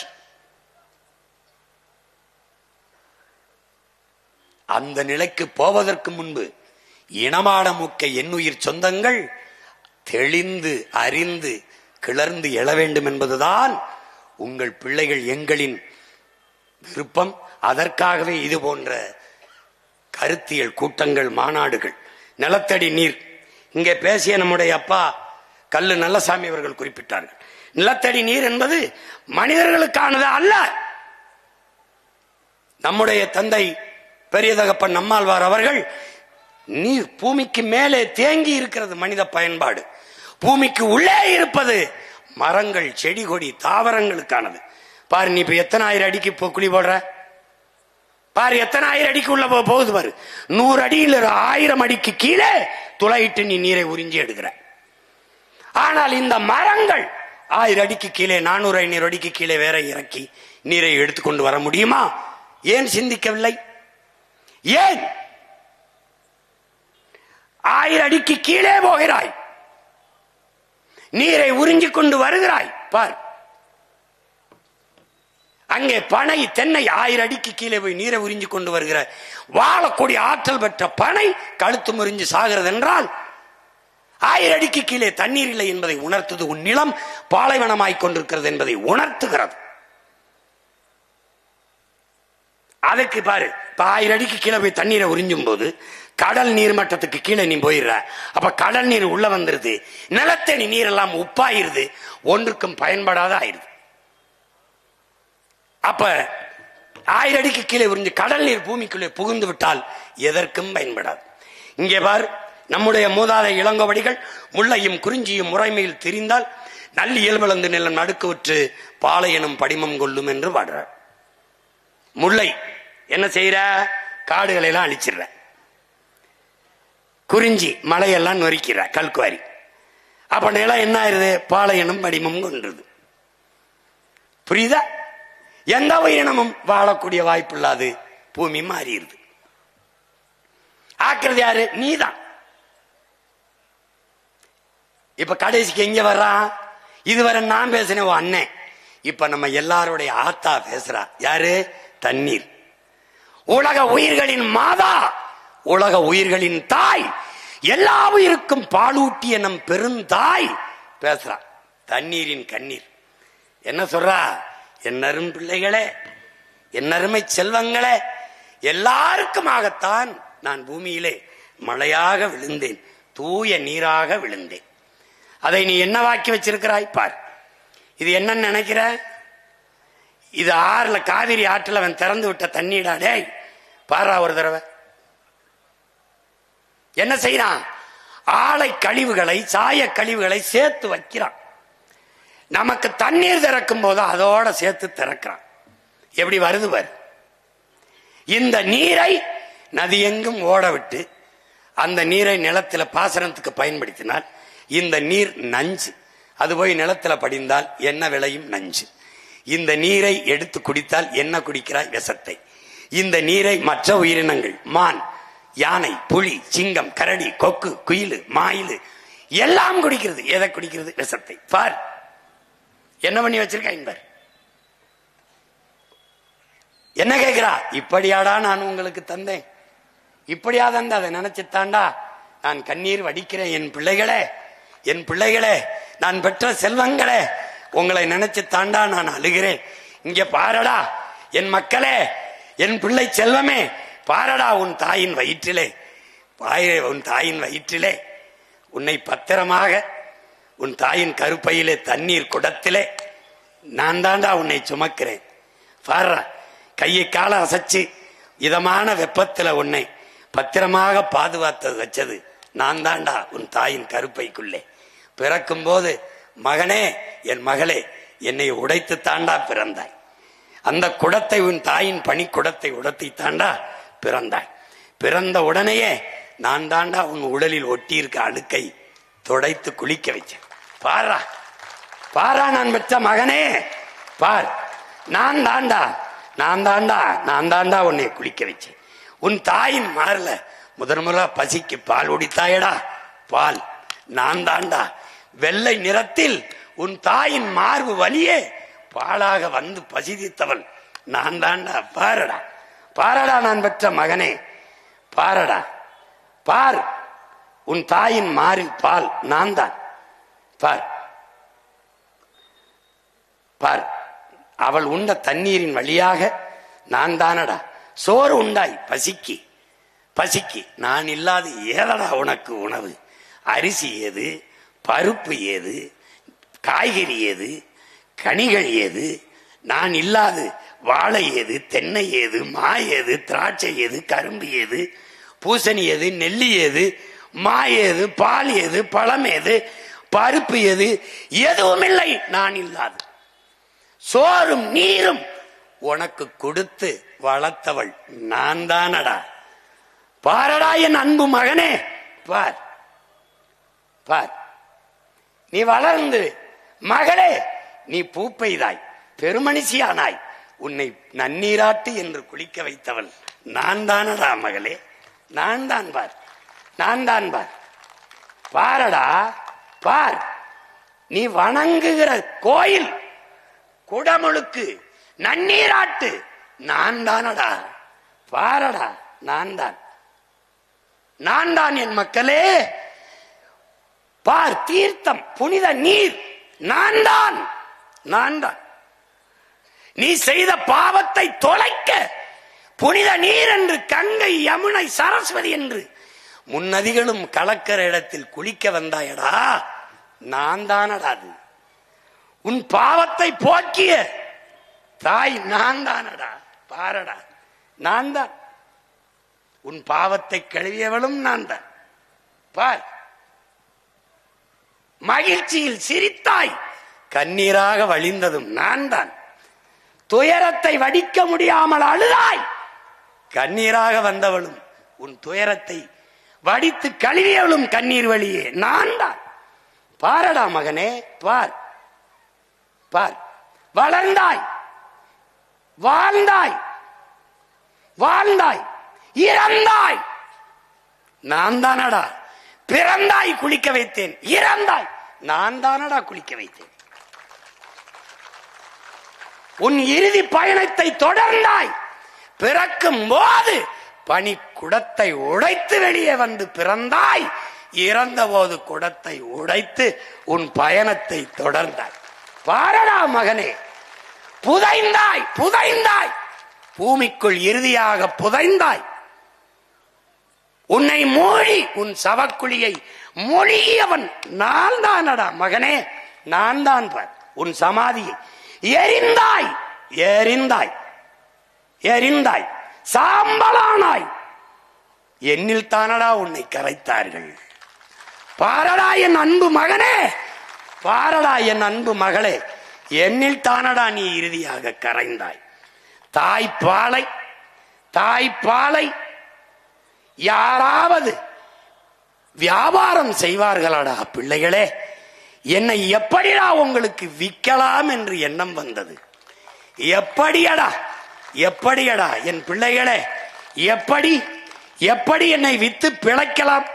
தண்ணீரும் தாய்ப்பாலும் மலிவாக கிடைப்பதனாலே இந்த மானுட பதர்கள் மதிப்பதில்லை என்று உங்கள் கவி பேரரசு வைரமுத்து படிச்சொன்னதை படிக்கவில்லையா என் பிள்ளைகளே? தண்ணீரும் தாய்ப்பாலும் மலிவாக கிடைப்பதால் மதிப்பற்று போய்விட்டதா மானுட சமூகத்தில்? காலடியில் மிதிபடுவதால் பூமியின் மகத்துவம் தெரியாத மக்கு பிள்ளைகளாடா நீங்கள்? என்னரும் பிள்ளைகளே, பாருங்கள், இப்படி ஒரு நாள் நான் மறைந்து வறண்டு இல்லாது போனால் என்னரும் செல்வங்களே, உங்கள் நிலை என்னடா? நிலம் மறண்டு, ஏரி குளம் மறண்டு, மரம் மட்டையெல்லாம் பட்டு வாடி நீரற்ற நிலமாகி சோறும் நீரும் இல்லாது எப்படியடா என் பிள்ளைகளை வாழ்வீர்கள்? எப்படி எப்படி வாழ்வீர்கள்? பார், நீருக்கும் சோறுக்கும் நீங்கள் கையேந்தி நிற்கிற நிலைமையை பார்த்துத்தான் உங்கள் தாய், உங்களை பெற்றவள், பல கோடி ஆண்டுகளாக உங்களுக்கு நீரும் சோறும் கொடுத்து வளர்த்த தாய் நான் நான் நான் என் அன்பு மக்களே, கண்ணீர் வடிக்கிறேன், கண்ணீர் வடிக்கிறேன். இது தண்ணீரின் கண்ணீர் அல்ல என் பிள்ளைகளே, உங்களை பெற்று பாலூட்டி வளர்த்த தாயின் கண்ணீர் என்று நம் தண்ணீர் தாய் கண்ணீர் வடிக்கிறாள் என் உடன் பிறந்தார்களே. பாருங்கள், பாருங்கள், இங்கே பார், உன் பாட்டன் உன் தாத்தன் அருவியிலே ஆறிலே நீரை குடித்தான், உன் அப்பன் உன் பெரியப்பன் ஏரி குளத்திலே குடித்தான், கிணத்திலே குடித்தான், நீங்கள் போத்தலிலே குடிக்கிறீர்கள். வருங்கால உங்கள் பிள்ளைகள் எதை குடிப்பார்கள் நான் பெற்ற மக்களே? பாருங்கள், பாருங்கள், ஒரு சொட்டு தண்ணீருக்கு எதை குடிப்பார்கள்? ஒருவேளை மூத்திரத்தை குடிப்பார்களா? மூத்தரத்தை, அந்த மூத்தரம் கூட எண்ணெயை குடித்தாத்தானே என் அருமை பிள்ளைகளே வரும் வரும். பார் பார், சோறு தந்தது நான், நீரு வயிறு உயிர் வாழ்க்கை. நன்றாக கவனி, நன்றாக கவனி. நீரு சோறு வயிறு உயிர் வாழ்க்கை எல்லாவற்றையும் தந்தது நான் தான். என்னை ஏன் என் பிள்ளைகளை மறந்தீர்கள்? என்னை ஏன் மறந்தீர்கள்? ஏன்? இதுவெல்லாம் நான் இல்லாது வாழ்க்கை இல்லை என்று என்றைக்கு அறிகிறீர்களோ அறிவீர்களோ, அறிவு வருமோ அன்றுதான் என் அருமை உங்களுக்கு தெரிய வரும். அன்றுதான் என் அருமை உங்களுக்கு தெரிய வரும். ஒவ்வொரு என் துளியும் உயிர் துளி பல்லுயிர்க்கும் பகிர்ந்தளி நீரின்றி அமையாத உலகு, அதை நினைவில் நிறுத்தி பழகு. என் அன்பு பிள்ளைகளே, நினைவில் நிறுத்தி பழகு, நினைவில் நிறுத்தி பழகு. தண்ணீரின் மாநாட்டை உங்கள் மகன் என் தண்ணீர் தாயின் கண்ணீரோட முடிக்கிறேன், கண்ணீரோட முடிக்கிறேன். நன்றி, வணக்கம். நீரின்றி அமையாத உலகு, அவள் பிள்ளையின் ஆட்சியிலே தண்ணீர் விற்பனைக்கு அல்ல, தண்ணீரின் தேவையில் தண்ணீரை அடைவேன். தூய குடிநீரை என் நாட்டு மக்களுக்கு நான் தூய குடிநீரை சரியாக சமமாக இலவசமாக விநியோகம் செய்வேன் என்ற உறுதியை என் தண்ணீர் தாயின் மீது ஆணையிட்டு, கரிகால் பெருவளத்தான் காலடி சுவடு மேலே ஆணையிட்டு உறுதியேற்கிறேன். நன்றி, வணக்கம். தமிழ் தாய் வாழ்க, தலைவர் பிரபாகரன் வாழ்க. புரட்சி எப்போதும் வெல்லும், நம் வெற்றி நாளை எதை சொல்லும். நம் இலக்கு ஒன்றுதான், இனத்தின் விடுதலை. இனம் ஒன்றாவோம், இலக்கை வென்றாவோம். தமிழ் தாய் வாழ்க, தலைவர் பிரபாகரன் வாழ்க. நாம் தமிழர். அந்த பாட்டை என் போடல, இப்படி ஓரம் போகும்போது பாட்டு போடணும் இல்லையா? போடல பேத்துக்கிறேன். அருமை உடன் பிறந்தார்களே, தஞ்சை மண்டலத்திலே 2026 சட்டசபை தேர்தலிலே போட்டியிடுகிற 15 வேட்பாளர்களை தண்ணீரின் மாநாட்டில் கரிகால் பெருவளத்தான் பெருமரவன் நம்முடைய பாட்டனின் ஆட்சியோடு வாழ்த்துக்களோடு களத்திலே உங்கள் அன்பு மகன் இருக்கிறேன். உங்களை எல்லாம் நம்பித்தான் வேளாண் பெருங்குடி மக்கள் நிறைந்து வாழ்கிற இந்த நிலத்தில் வேளாண் சின்னத்தை கையில் ஏந்தி வருகிற உங்கள் மகன் இந்த நிலத்திலே என்னுடைய பிள்ளைகளை வெற்றி வேட்பாளர்களை களத்திலே நிறுத்துகிறேன். யாரை நம்பி? உங்களை நம்பி, உங்களுக்காக. என்னுடைய ஆறுயிர் இளவல், இளைய தலைமுறை புரட்சியாளர்களில் ஈடு இணையற்ற களப்பலியானன் என் அன்பு இளவல், நாம் தமிழர் கட்சியின் எழுச்சிமிக்க தளபதி என் உயிர் தம்பி இடும்பைவனம் கார்த்திக் அவர்கள் வேதாரண்யம் சட்டமன்ற தொகுதியிலே போட்டியிட்டு வெற்றி பெறுவார்கள் என்று உறுதியாக நான் நம்பி களத்திலே நிறுத்துகிறேன். புரட்சி வெல்லட்டும். அடுத்ததாக கீழ்வேலூரிலே தனித்த பேராற்றல் கொண்ட பெருமகள் என்னுயிர் தங்கை கார்த்திகா அவர்களை கீழ்வேலூர் தொகுதியிலே வெற்றி வேட்பாளராக என்னுயிர் தங்கையை களத்திலே நிறுத்துகிறேன். வாழ்த்துக்கள். புரட்சி வெல்லட்டும். நாகப்பட்டினத்திலே நம்முடைய தாய்மாமன் தமிழ் முழக்கம் சாகுல் ஹமீத் அவர்களுடைய அன்பு மகள் ஃபாத்திமா ஃபர்கானா அவர்களை வெற்றி வேட்பாளராக களத்திலே நிறுத்துகிறார். புரட்சி வெல்லட்டும். அடுத்ததாக மயிலாடுதுறையிலே என் ஆறுயிர் இளவல், இயற்கையின் மீது தீரா பெருங்காதல் கொண்ட என்னுடைய தம்பி, ஆக சிறந்த சூழியல் பற்றாளன், என்னுடைய தகப்பன் பெரிய தகப்பன் நம்மாழ்வார், என்னுடைய அன்பு இளவன் செந்தமிழன் அவர்களுடைய வழியிலே நடக்கக்கூடிய என் உயிருக்கினிய இளவல் காசிராமன் அவர்களை மயிலாடுதுறையில் வெற்றி வேட்பாளராக நிறுத்துகிறார். திருவாரூரிலே அன்பிற்கினிய தங்கை அஸ்வினி அவர்களை வெற்றி வேட்பாளராக நாம் தமிழர் கட்சி களத்திலே நிறுத்துகிறது. அடுத்ததாக நன்னிலத்திலே தேன்மொழி திலீப்குமார் அவர்களை களத்திலே நிறுத்துகிறேன். அமெரிக்காவிலே பேராசிரியராக பணியாற்றி கொண்டிருந்த அவர்களை, அதைவிட பெரிய பணி இங்கே இருக்கிறது, இங்கே வந்து பாடம் நடத்துங்கள் என்று அழைத்து வந்திருக்கிறேன். அவர்களை வெற்றி பெறச் செய்வீர்கள் என்று உறுதியாக நம்பி களத்திலே நிறுத்துகிறேன். புரட்சி வெள்ளட்டும். அடுத்ததாக திருத்துறைப்பூண்டியில தங்கை வினோதினி அவர்களை வெற்றி வேட்பாளராக களத்திலே நிறுத்துகிறேன். அடுத்ததாக மன்னார்குடியில் மனிதநேய மருத்துவர், நம் எல்லோருடைய இதயங்களுக்கும் இனிப்பான மாமனிதர் நம்முடைய ஐயா பாரதி செல்வன் அவர்களை மன்னார்குடியிலே வெற்றி வேட்பாளராக நிறுத்துவதில் பெருமகிழ்ச்சியும் பெருமையும் அடையும். அடுத்ததாக தஞ்சாவூரிலே அருந்தமிழ் புலவர் தமிழ் சேரனார் அவருடைய மகன் நம்முடைய ஐயா பெருந்தமிழர் நம்முடைய ஐயா தமிழ் திரு கிருஷ்ணகுமார் அவர்களை தஞ்சைக்கு வேட்பாளராக தஞ்சை மண்ணிலே நிறுத்துகிறார். அடுத்ததாக ஒரத்தநாடு சட்டமன்ற தொகுதியிலே என் அன்பு இளவல் திருமுருகன் அவர்களை திரையில்தான் நடிப்பான், வாழ்க்கையில் மக்களுக்கு சேவை செய்ய ஒவ்வொரு நொடியும் துடிப்பான். என் அன்பு இளவலை ஒரத்தநாடு சட்டமன்ற தொகுதியின் வெற்றி வேட்பாளராக களத்திலே நிறுத்துகிறேன். அடுத்ததாக பட்டுக்கோட்டையில் மதிப்பிற்குரிய தம்பி கண்ணன் அவர்களை வெற்றி வேட்பாளராக அறிவிப்பதில் பெருமையும் மகிழ்ச்சியும் அடைகிறேன். சிங்கப்பூர்ல இருந்து வந்திருக்காப்ல தேர்தலில் போட்டியிடுறது. அடுத்ததாக கும்பகோணத்திலே என் ஆறுயிர் இளவல் வழக்குரைஞர் ஆனந்த் அவர்களை கும்பகோணம் சட்டமன்ற தொகுதியின் வெற்றி வேட்பாளராக அறிவிப்பதில் மகிழ்ச்சியும் பெருமையும் அடைகிறேன். அடுத்ததாக பேராவூர்ணியில் என் ஆறுயிர் இளவல் அன்பு தம்பி ராஜாராம் அவர்களை வெற்றி வேட்பாளராக அறிவிப்பதில் பெருமையும் மகிழ்ச்சியும் அடைகிறேன். அடுத்ததாக பாபநாசம் சட்டமன்ற தொகுதியில் என் அன்பு தங்கை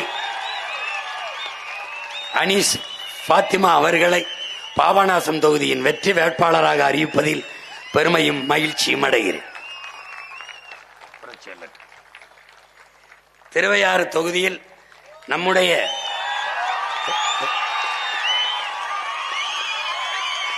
தமிழினத்தின் அறிவியலின் அடையாளமாக இருக்கிற இளம் விஞ்ஞானி என் ஆறுயிர் தம்பி வீரத்தமிழர் முன்னணியின் மாநில ஒருங்கிணைப்பாளர் செந்தில்நாதன் அவர்களை திருவையாறு தொகுதியின் சட்டமன்ற வேட்பாளராக அறிவிப்பதில் பெருமையும் மகிழ்ச்சியும் அடைகிறேன்.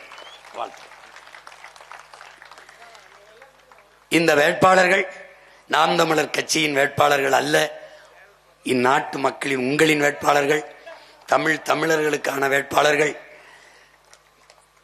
எங்களின் வெற்றி என் கட்சியின் வெற்றி அல்ல, இந்த இனத்தின் வெற்றி, தமிழ் பேரினத்தின் வெற்றி. அருண்மொழி சோழன், அரசேந்திர சோழன், கரிகால் பெருவளத்தானின் பரம்பரைக்கு கிடைத்த வெற்றி, தாழ்ந்து வீழ்ந்து கிடக்கிற தமிழ் பேரினத்தின் மீட்சி எழுச்சிக்கான வெற்றி. எனவே அறிவார்ந்த தமிழ் சமூக மக்கள் யாரோடும் கூட்டில்லாமல் 5வது முறையும் களத்திலே தனித்து மக்களை நம்பி மக்களுக்காக நிற்கிற ஒரு அரசியல் பேரியக்கம். எங்களை என் இனமான சொந்தங்கள் கைவிட்டுவிட மாட்டார்கள், வெற்றி பெற வைப்பார்கள் என்ற அசைக்க முடியாத நம்பிக்கையில் என் பிள்ளைகளை களத்திலே நிறுத்தி இருக்கிறேன். புரட்சி எப்போதும் வெல்லும். உங்கள் பிள்ளைகள் எங்களின் வெற்றி அதை சொல்லும். எங்கள் இலக்கு ஒன்றுதான், இனத்தின் விடுதலை. இனம் ஒன்றாவோம், இலக்கை வென்றாவோம். தமிழ் தாய் வாழ்க, தலைவர் பிரபாகரன் வாழ்க, நாம் தமிழர்.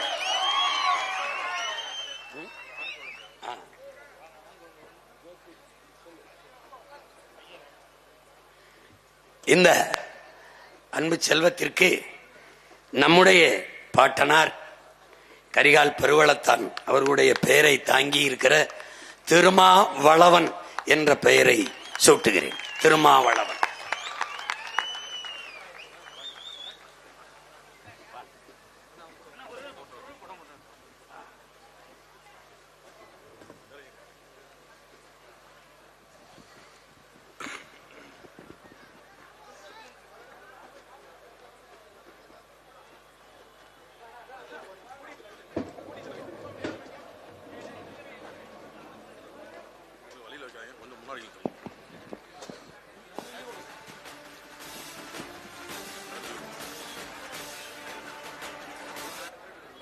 ராஜாதிராஜன் வீராதி வீரன் பண்டார்.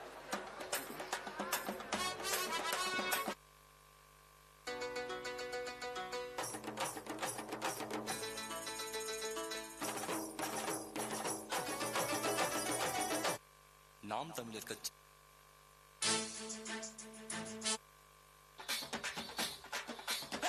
எடுத்து அடிட்டாம்.